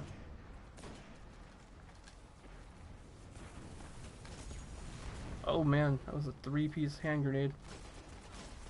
Sounds like a freaking dine-in dinner 3-piece hand grenade. All right. Oh my lord. Good God. All right, I think we need to leave immediately for that guy to get salty and start shooting. Oh god, you gotta love and hate RNG, man. It sucks sometimes. Oh, there's a jump kill with a sniper rifle. I think I shot him in the nuts. I think it's literally where I shot him, was right in the nuts. Alright, let me load everything before I go in here. Sometimes I do the ultimate sin. Sometimes I run in blindly and I forget that I've not reloaded anything. So it's like I go in there and the only thing you hear is click, and then you'll click like the triangle button, click, and then go down and hold it, and you're like click, click, click, click. Okay, Star, I see you online, man. You don't gotta keep popping up on and offline. I see you, but it's not gonna show you online though because the box is gonna be hidden. Oh man. Yeah, I wish I had my other throwing knives, or I could continue throwing them. And I literally thought that guy was gonna stay there. Honestly, I didn't know he was gonna move. But I don't know what to play for this character. Like, besides the sniper rifle, I don't know if I should do auto rifles or not. I kind of want to do like a scout build where it's like scout rifle and sniper rifle. But the only bad thing about it is I normally do that with my other character. Like I normally play with auto rifles and scout rifles. So maybe, just maybe, I might try to find like maybe just sniper rifles. I may just play with sniper rifles and see how that goes. Wow. That's not going to kill him, it's going to wound him now. It's ill will, man. If you guys get a chance to get an ill will in PvP, take it. This thing it's awesome. I've enjoyed it since I've gotten it. This is the third one I've got. It doesn't have good rolls on it, but it's okay. Oh man. Hey, welcome to the stream. I'm not sure if the chat is working too well, but you can check and see if it is. It's been kind of like on and off, basically. It's like been disappearing, reappearing, that sort of thing. Oh my god. Looks like they're having more over here. Nope. They're not having war, it's just complete random. Oh, not working. He moved. I was not about to waste a bullet either. Oh man. It triggered something, I don't know what it was. Oh, you would move, of course. I hate when they do that crap. Like, they sit there for a few seconds, they like taunt you to throw the freaking throwing knife, and then they just move. It's like, you douchebag.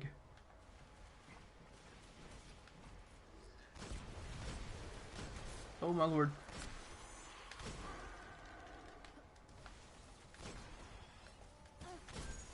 Probably taking kills from this guy over here. I hope I'm not. If he's low level, I'm just gonna stop shooting stuff. Because I don't like coming up here when somebody's like an 8 or a 9 and you're just like blasting everything away. And they're like, I'm trying to do my mission. Blast away. You're just taking everything from them. It's like, I'm sorry. I was gonna shoot him, I was gonna aim down. But here's another thing. My controller won't hardly aim down either. Like, I literally have to force the joystick down. It's so bad, man. It's so hard to play with it sometimes. It sounded so dirty, but you know what I meant. It's hard to get used to. Up is fine, but just going down with the joystick on the right joystick is terrible. If I get enough money, I'll physically buy a new one, but it's just like, holy crap, dude. Controllers nowadays are $60 a pop. Like, God almighty. What happened to like the $10 controllers, the $5 controllers of like Super Nintendo and Sega Genesis? It's only $60 for a new controller. It's like they're made out of gold or something. Good lord, yo, Will. Feel like I'm playing with Thorn year 1. Oh, this guy's salty. He's shooting at me.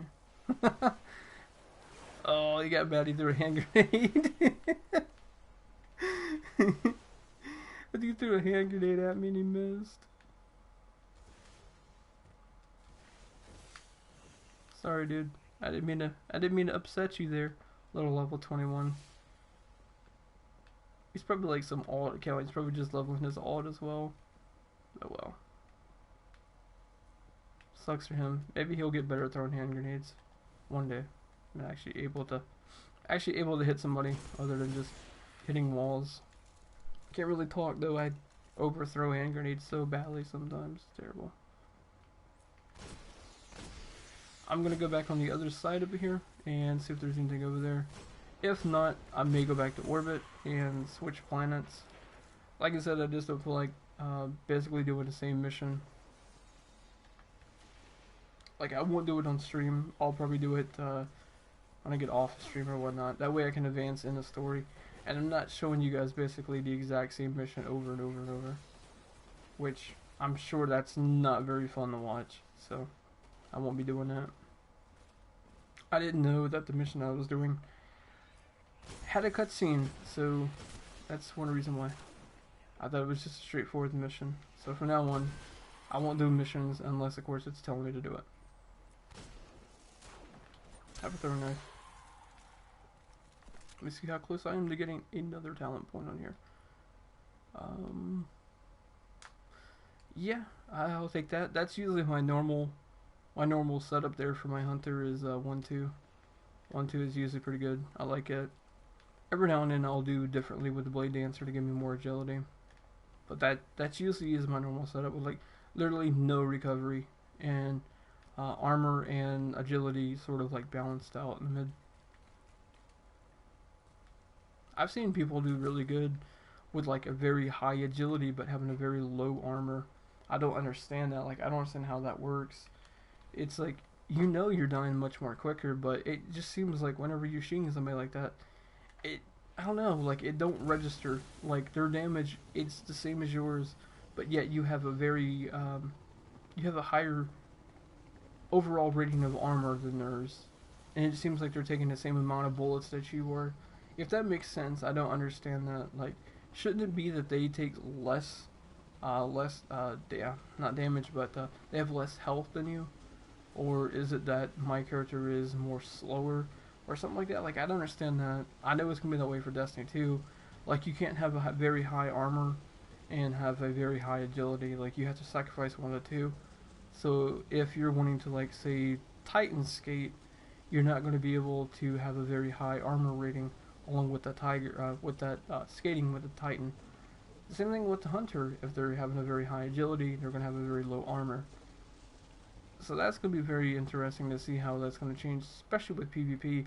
Like, I see a lot of people are just going to have a very high agility build. And me, myself, honestly, I won't have a problem with that because basically it's going to bring the game back to a very high-paced game where people are going to die very quickly, especially Titans. And Warlocks, I feel very bad for Warlocks because they're not having a revive or anything inside the game. And I know there's a lot of people I've played with, like, that's literally all they'll play is a Sunsinger. So, yeah, that's going to be bad for some people. And I've seen a lot of people do that too. Especially with, like, people that are cheesing raids. And now that I am talking about raids, I want to tell you something else. There is a petition going around on, I think it's Reddit, or the subreddit. People are wanting solo raid content for Destiny 2. There is a, if you go on Google and you look it up, type in solo raid petition Destiny, you can actually see it. There's some guy that's trying to get over 1,000 signatures for it, and what it's doing is basically he wants people to be able to do raids solo other than just 6 people, which for myself, like, I'm kind of torn between it. At the same time, I want it, but at the same time I sort of don't, because if they do solo raids, that means raids will be so much easier and they won't be as fun. And on top of that, raids are sort of like, it's meant for 6 people, and in the aspect of, like, do you really want somebody running around with the best gun in the game even though they have put no effort into it? You know what I mean? Like, see, like, let's use this for example. Year 1, Vex was literally the most overpowered gun in the game. And I don't know about Year 3s, I've never had a Vex, but from the videos and everything that I've seen about the Vex, it was the most overpowered gun in the game. Just hands down. It was better than Thorn, better than everything else. Would you really want to play a game where some guy literally just goes into a raid solo, kills all the boss, and gets the most overpowered gun in the game, and literally that is all everybody is playing with, is that gun, because they're able to get it. Would you have fun playing a game like that? Like, how long would you actually enjoy it? Or would you enjoy a game where the raids are a lot more harder and much more complex compared to just one guy going in, shooting everything, taking the best gun in the game, and literally, like I said, like being in a PvP game where everybody is playing with that one particular gun because there's no challenge in it. You're getting everything for free. In a way, like I said, I think it's kind of cool because for the most part, I'm a solo player, so I can see the reason why you would want it, but at the same time, I kind of see the reason why they shouldn't do it also. So there's like pros and cons of it. But me personally, I think it'd be cool. I think it'd be cool to see it. But I think what they should do is they should separate it. Me and my brother were talking about this earlier. What they should do is, if you want to do a raid solo, it's basically just based upon the encounters that you're actually going into. You don't get the best loot. You get like what they're doing right now for like the Vault of Glass and all the old raids. Whenever you do the challenge mode, you get the exotic versions of the gun. But if you do without the challenge mode, you just get like the legendary versions. So what we were suggesting was, if you say you want to do a solo raid, okay, you have easy mode, you have normal mode, and then you have hard mode. Your easy mode is for like people who are like solo players and just want to go in and just like experience the raid, what it's like. There's not much challenge to it. Basically, it's just like a straightforward. You don't see as many enemies. You don't see the bosses have less health. You know, things like that, things of that nature. And, you know, it's just meant for one person. Now, when you go into, say, like a normal mode, you have more enemies. Your boss's health is a little bit higher, and it's meant for three and up, basically. You know, not age limit, not age group, but like fire base. You know how many people you can actually have in your fire team. Like it's meant for 3 people and up. And then you would have your absolute hardest mode, which would be like your full 6 fire team, where you know there's nothing taken away from the raid itself. All enemies, you know, more enemies in the area. Your bosses actually have more health. You know, it's the standard raid that everybody knows. You know, your puzzles and everything. But it just would be that there's more enemies and the bosses have more health. Like that literally is like probably the best solution that I think that they should do to it. But I don't think they will, because they don't really listen to people very much, unless of course, like I said, unless of course you have a large amount of subscribers or you're well known in their little circle. That's literally all I can say about it. They don't really listen to gamers very much. And another thing that they really need to do, and I hope to God they change this, I'm going to actually abandon this mission because I don't feel like going back over there to do the little drones that are flying around. I hope to God that they do not keep PvP weapons and PvE weapons the exact same. I hope to God they change between the two. Games like World of Warcraft and all kinds of other stuff are starting to do this now, where they separate PvE and PvP abilities and weapons. If the game is wanting to be an MMO, they need to start getting with the pace of it and actually changing those two separately. Say for example a gun is overpowered in PvP. Okay, fine. We go in, we hotfix that gun, leave as it is. Only for PvP. If it's fine in PvE and nobody's complained about it, leave it as it is. Another thing that they really need to stop doing is this. How many times have you been playing with a gun, such as like the same archetype? Like, so I can think of one right off the top of my head. Shadow Price and like Grim Citizen, those sort of rifles that shoot kind of like slow, right? How many times have you played a game, especially on here, where somebody has complained about that gun being overpowered in PvP, and then they would suddenly go nerf every single archetype of that weapon completely, just because that person complained about that archetype being overpowered? Like, they don't just go in and change the gun that's physically being considered overpowered. they just completely hot patch every single gun in that archetype. And for example, I can understand why they do it. Like, they just don't want to take the time and effort in to do it, or maybe it's a little bit more complex than that. But they need to really just find a way to address a lot of the issues of stuff like that. Like, separate PvE and PvP all the way around. If something is overpowered in there, hot patch it just for PvP. Or here's an example. Like, what game is it? I forgot what game it was. Oh my lord. There's a game that I was playing a while back where it's got PvP and PvE separated on the weapons. I'm trying to think what that is. I can't remember. I think it's ZMR. I think it's ZMR that does it. What it is like, you'll pick up a gun, and on the gun it has different stats for different classes, and or not classes, but for different game modes. Like, you pick up an AK, and on the AK it will say something like more damage to enemy players in PvP, and it has like PvP out to the side, right?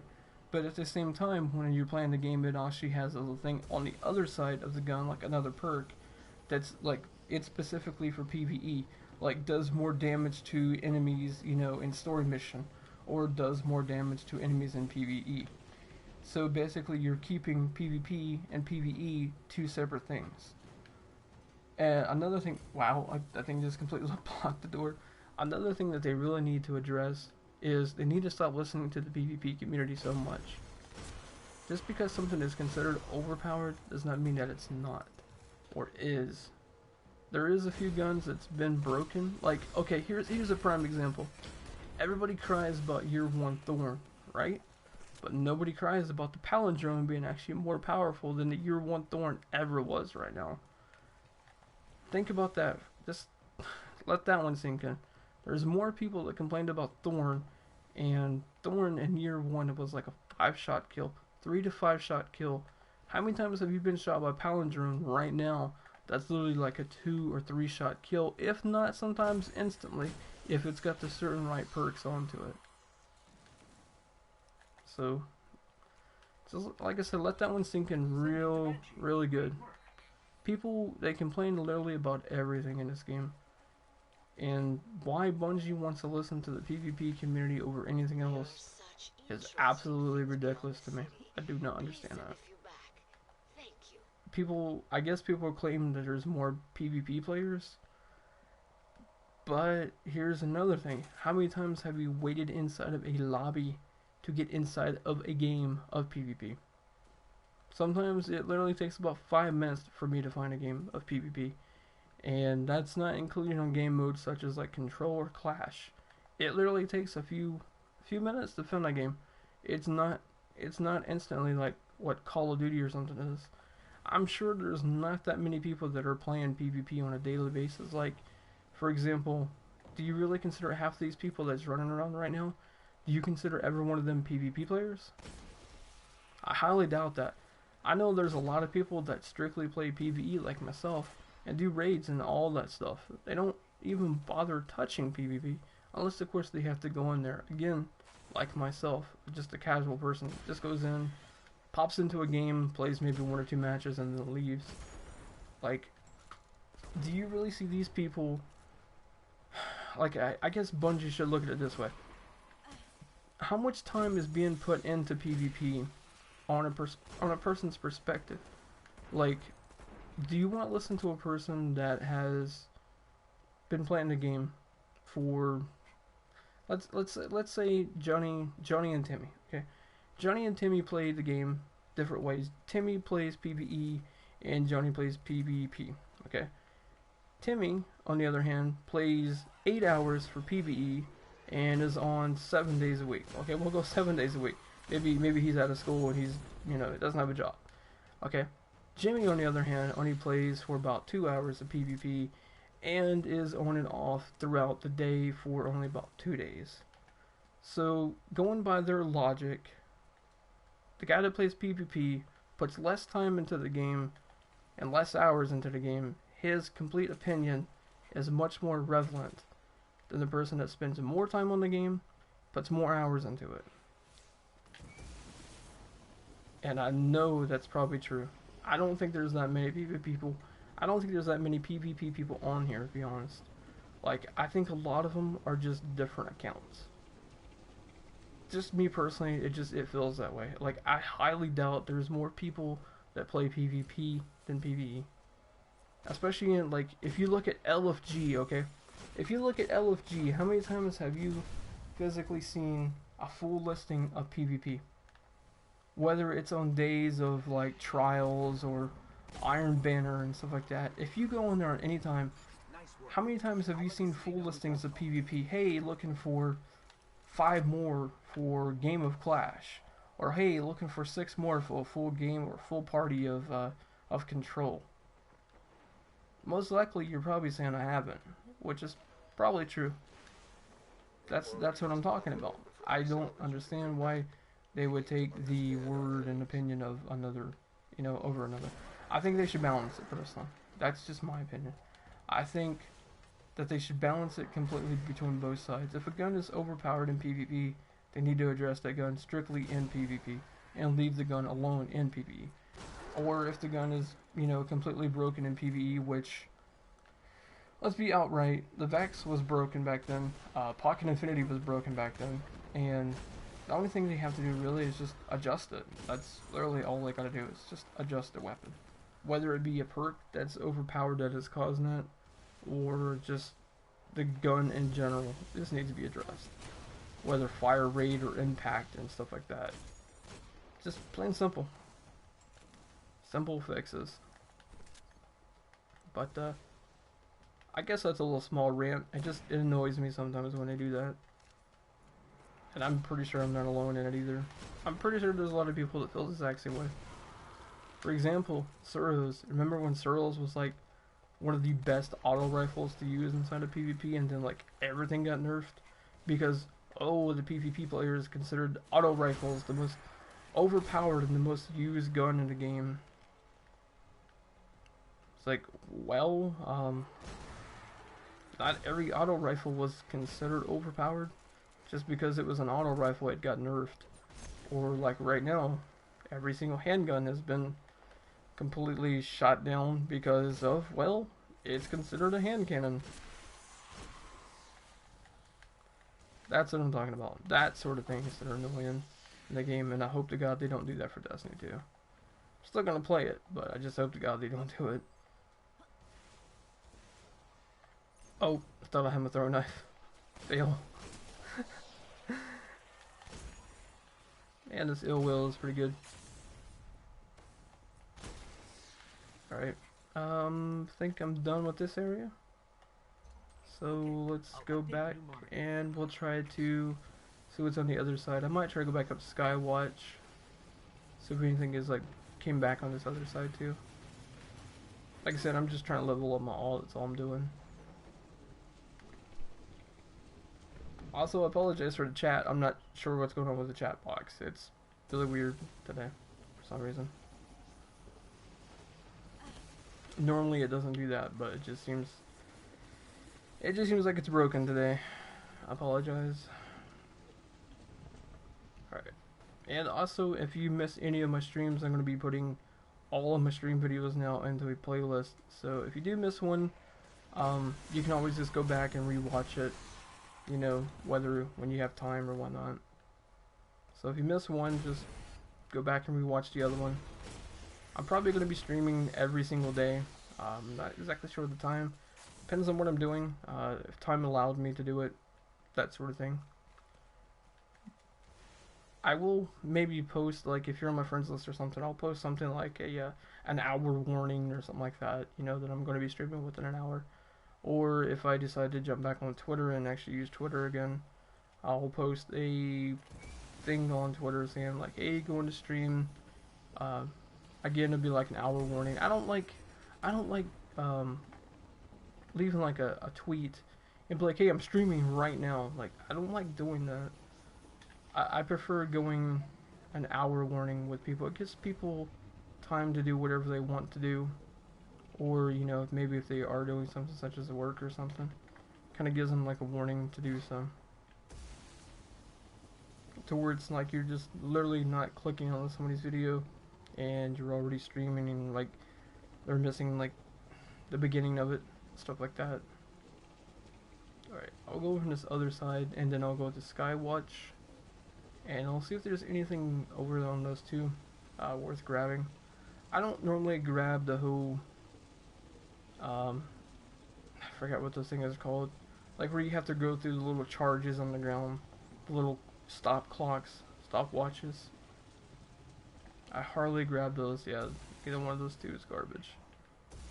Well, no, I can't say that. That one is actually pretty decent. I guess I'll grab this scan mission. This area scan. I'll grab that one.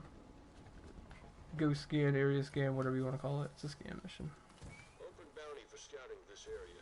And that one is up. Actually, this one's the way I'm going. So this should be good. It's sad when you've played the game long enough that you know whenever you go to a certain area and pick up a mission that it's going to be exactly where it's going to take you. That's truly sad. The only one I've noticed that really changes a lot that is really weird is Mars. There's sometimes where I click on VIP kill missions and it doesn't take you in the direction that it should. Like, for example, if you're going to the second area of Mars where the Cabal are fighting the Vex, if you get a VIP kill mission there, sometimes it will take you all the way down to Freehold, and it will give you the mission of not to harp on you, other than giving you the Traveler's Most Wanted mission. Instead, like literally the ones that's like 5 feet in front of your face. It literally takes you all the way down to Freehold. It's really weird. I don't understand that. And then there's sometimes where I'm at Freehold and I'll grab one and it takes you all the way up to where that area is. The one I was just talking about, where the Traveler's Most Wanted takes place, where you have to go inside that little canyon and fight the Cabal. The weirdest one I think I've ever seen though is I was doing Mars one time and I grabbed the one from Freehold and it took me all the way over to where the I think it's called the Valley of the Kings, where you have to do the mission for Valis Ta'aurc, where you kill the tank, where the tank drops, and sometimes where the huge what is that called? The Blight Ascendant, where he appears sometimes. Basically in the same area where you have to kill the tank. It took me all the way over there one time by grabbing a mission at Freehold. I'm going, why? Why did it take me so far away from where I should be? It's like the game was purposely trolling me. Oh, I'm guessing that's a fusion rifle. Yep. Something else weird happened yesterday too. If you go to Mars and you pick up, well, you don't pick up, but the mission that starts like the Cuirassier and Cuirassier mission, if you start it and you start to kill something like the what is it called? The metal thread something, I forgot what it is, the ones where you gotta pick them up for the Cabal. If you physically start that mission and you start seeing them drop, if you do not pick up any of the fine thread, like the metal thread that's being dropped, and you cancel the mission, like abandon it, they will continue dropping. Like you'll start seeing like a whole bunch of those like little items that you gotta pick up dropping on the ground. I did it yesterday and it's still not patched, like they still haven't fixed it yet. I don't know if they just haven't addressed it or they're just looking into it or whatnot, but it still is broken. It still does it. Yesterday I was killing Cabal and Freehold, and it's just like there was tons of like little triangles just laying on the ground where you had to collect them. And I was showing my brother and he was like, that is so broke. But the thing about it is though, you can't complete the mission. Like you can continue picking them up, but it doesn't go in your inventory. It doesn't count for the mission because you've already abandoned it, so you can't complete it or anything. It was weird. I've only seen it happen twice the entire time I've been playing, but it still was weird as could be though. Uh-oh. I really just, one day I just want to see on here, like maybe before Destiny 2, I just want to see somebody's account called Jake from State Farm is near. Just one time, man. Just literally one time. Just to get a chuckle out of it. Alright. So, what I'm going to do is I'm going to finish this mission here. I'll see if there's anything down there in that fallen plain area. So if there's anything there. If there's not anything there, I may end the stream there. and pick up tomorrow. Yeah, buddy, you got him. Let's go. Like I was using something like Supercell. So I'm gonna go down here. I'm gonna see what is down here. If there's nothing there, I'll pick up tomorrow where I left off today. I'm trying not to do over a 2-hour stream because I notice most people do not watch over 2-hour streams. I used to do it for zombies, but that was the reason why I did it for zombies, was because most zombie games are very long, especially with each round. It just, I don't know, it's addicting, I guess. But not sure why I shot the wall. Hey, how's it going? Have a good night. But what I'm gonna do is each week, if I physically can get enough people to come into the stream and stuff like that, I'll try to find some people to play with. Like, I'll really just pick somebody that's watching the stream to, you know, come into the stream and say hello and stuff like that. Just, you know, saying hi to people. I did it once before when I was playing Ghost. One of the guys that was watching the stream, I asked if anybody had it, you know, if anybody had the game, and I'll let him in the stream and just play it on the stream with them. You know, just give them back to viewers and stuff like that. Not many people do it anymore, but I decided to. Just for the fun of it. Alright, let's see what we got down here.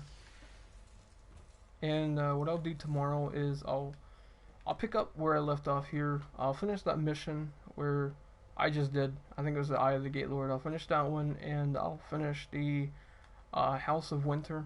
That way I'll leave it as it is. I won't do any more missions. So you basically will be just directly where I left off on Venus. Oh, there is a pickup mission. I kind of want to pick up a mission. I don't want to do discharges. Like I said, I don't care that much for those things. Those things are annoying. Another thing is about my controller is whenever Sparrow Racing first came into play, I don't know what happened, but my back trigger button does not allow me to gain my actual speed of what my Sparrow is. I literally have to change it between L1 and L2 in order for me to physically, like, Sparrow race. Everybody else can, like, outrun my Sparrow completely. I don't know what happened. I'm not the only one that it affected, but it actually, like, it affected the trigger button on the controller. Like, it hardly moves, literally. It feels like I'm using, like, an old, like, year 1 Sparrow when I drive it. But whenever I change it, you can definitely feel the difference between it. Like when I change it between L1, you can see that the Sparrow will go like really fast compared to what it like normally does right now. Alrighty. Oh, another thing. Tomorrow, I may actually stream the very ending of the Vault of Glass, because the people that I've gotten into a clan with, which are really nice people. If you play Destiny and you do not like playing with people who are very negative or cuss a lot, or people who are just outright toxic, I suggest that you check out this community and clan here on Destiny called At the Cross. Everybody in the community is absolutely wonderful. They're nice people to play with, and I suggest you guys check them out. They're both on the Xbox One and on the PS4. I'm not sure if they're going to be doing for PC for Destiny 2. I can find out, and once I get information to it, I will physically tell you guys. But if you guys want to see the ending of Vault of Glass tomorrow, we'll try to beat it. We're going to do it about 8:30ish, 9ish. So if you want to see that, I'll post it. I don't know if I'll do a stream of it, but what I'll do is I'll do a normal stream like I'm doing right now for the daily grind, and then later on I'll stream while we do that, and you guys can see what the Vault of Glass is like and stuff like that, how it's changed, and you can see the well, you can see rewards if we beat it. You can see what we get from it. It's the Atheon checkpoint is what I got right now. Some guy was supposed to be doing a Crota tonight, but I guess he opted not to do it, so, which is fine. So if not, man, I mean, that's, you know, that's cool. Some people do have absolute lives on here. I don't really have much of a life. I mostly just play games and spend time with family and stuff like that. But for the most part, Open bounty in your I have fun. I have fun regardless. Guardians. I'm a solo player and I enjoy it. Some people claim that they haven't gotten their money out of this game, but I've got my money out of the game. I've enjoyed it. I've got literally going on 76 days on my main hunter. I just started this one just for the sheer fun of it, just because I wanted another hunter. My warlock that I had almost 30 days on it, and my titan is going on 31, I think it was. So I've definitely put some hours into the game, and I've got my money's worth out of it. Just no other game that I own right now has put that much time into, except for The Division. The Division, I've got one character that's going on 34 days, so he's slowly creeping up to where I'm at on here. Also, I'll show you guys what I get, all the blue engrams before I end the stream. I'll finish this last mission right here. I think it was a kill mission. I'll finish it up and then I'll head to the tower, and I'll show you guys what I get out of my engrams. I'm pretty sure it's not going to be very much of anything, but we'll see what we get. Oh god, I did not mean to jump on my sparrow. That was actually pretty cool. Somehow I grabbed the mission and jumped on the sparrow. Orbit will pay for that. Alright, shoot this guy. I missed that guy. Oh, hello, purple cloud, green cloud, whatever. I don't know why this dude's following me. I'm not leading you in the right direction, brother, I'm telling you. You're going in the wrong way.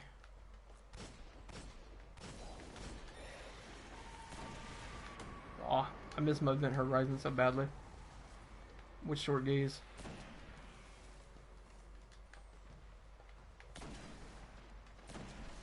There we go. Yeah, I don't know, man. Like, that handling is so weird compared to being used to Event Horizon and then switching over and using the LDR. It's just weird. I guess I could sit here and get some kills here too. Why not? Yeah, just continue looking at that wall or whatever he's looking at. That's fine. I don't know what he's targeting in over there, but that's fine, man. You can stay right there. Literally just stay right there looking that direction. Yeah, I think he's focused on a one of the fallen that's over there, that invisible guy that appears sometimes. I think that's what it was. I think that's what he's focused on. That's actually pretty funny. Oh wow. I guess what that dude Nova bombed him. It moved him, which is not good. That's why you shouldn't Nova bomb a boss. I was planning not to use my super on him, but why not? Alright, scored a headshot on him, which is awesome. Nah, they're gonna disappear and I'm not gonna waste my ammo. Alright, another ruin. I've got like 300 and some of those. Hey, have a throwing knife. Didn't kill him. Only wounded him. Story of my life with throwing knives. Let's see if there's anything over here like a VIP mission. I know I said I was going to stop doing missions, but once I start patrolling, it's just like addiction. Yeah, there's one, but I'm going to go back to the tower and I'll show you guys what I get out of my engrams. Like I said, I'm pretty sure it's not going to be anything like major. Somebody asked me earlier if you could get an exotic out of a blue engram. Yeah, you can. It's actually happened to me and to my brother quite a few times, actually. I remember getting what was it, the Sim Hemicard Grasp Gloves for my hunter. I got a pair of those one time from a pair of blue.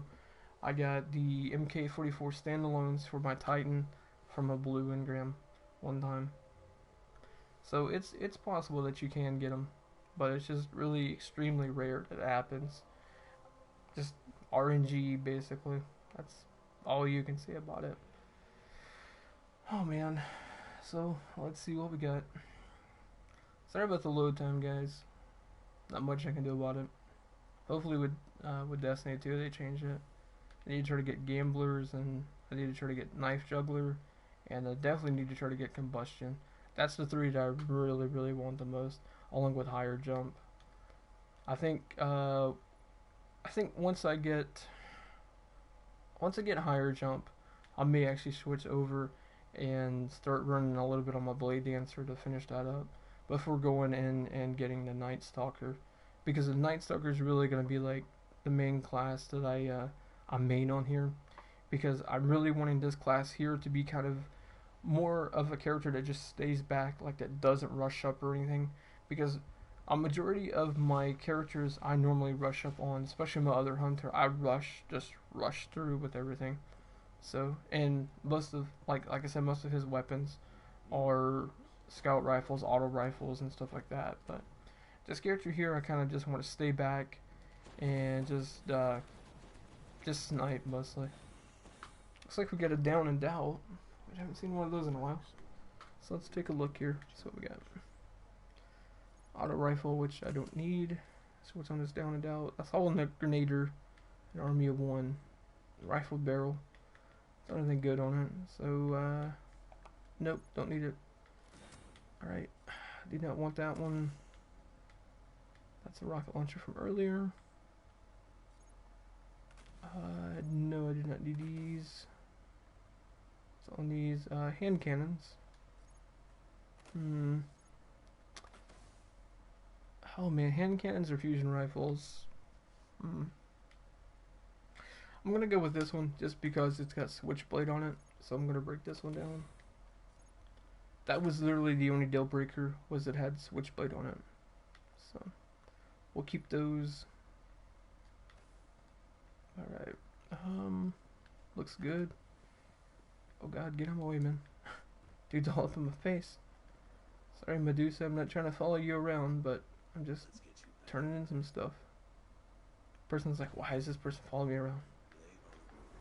And as far as like certain bounties and stuff, I don't know if I'm going to try to do certain bounties on here. Like, I'm literally just leveling the character up just to have fun with it.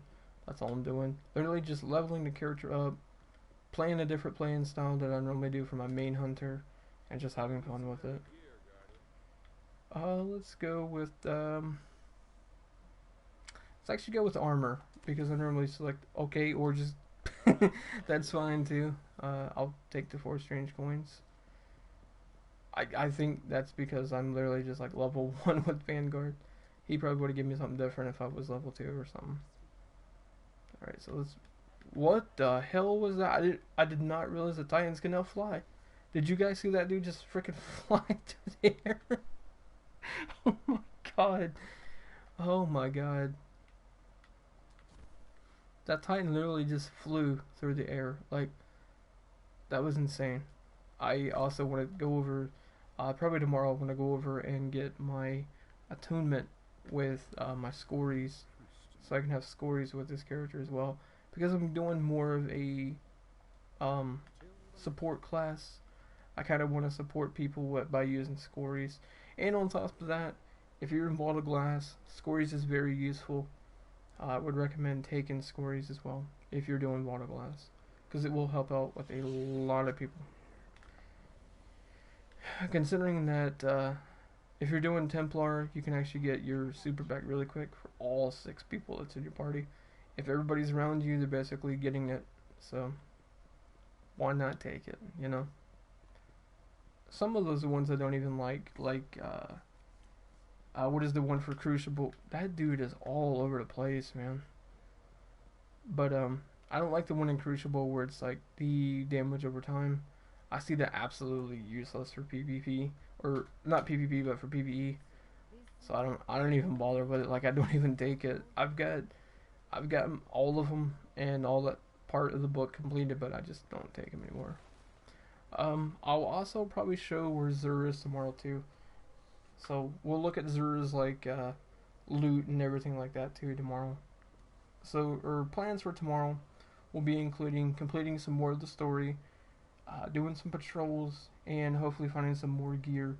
I'll always end my stream when I'm doing these type of grinds with whatever I get at the very end of the stream. So anything that I pick up, I'll just keep it off to the side, whether it be engrams or whatnot. Just keep it off to the side, and then at the very end, I'll just show you guys what I get, and that's how I'll end my stream, like that way. I'm not sure, KB. I may be going to bed, man, because it's like 11:30 here right now. But anyways, guys, appreciate you guys coming in, joining the stream. Thank you for staying in here. Appreciate you guys talking to me. Enjoy anytime you guys come in and chat with me. Enjoy it. So till then, I will talk to you guys tomorrow. You guys have a good night, and thank you again for coming in to enjoy it.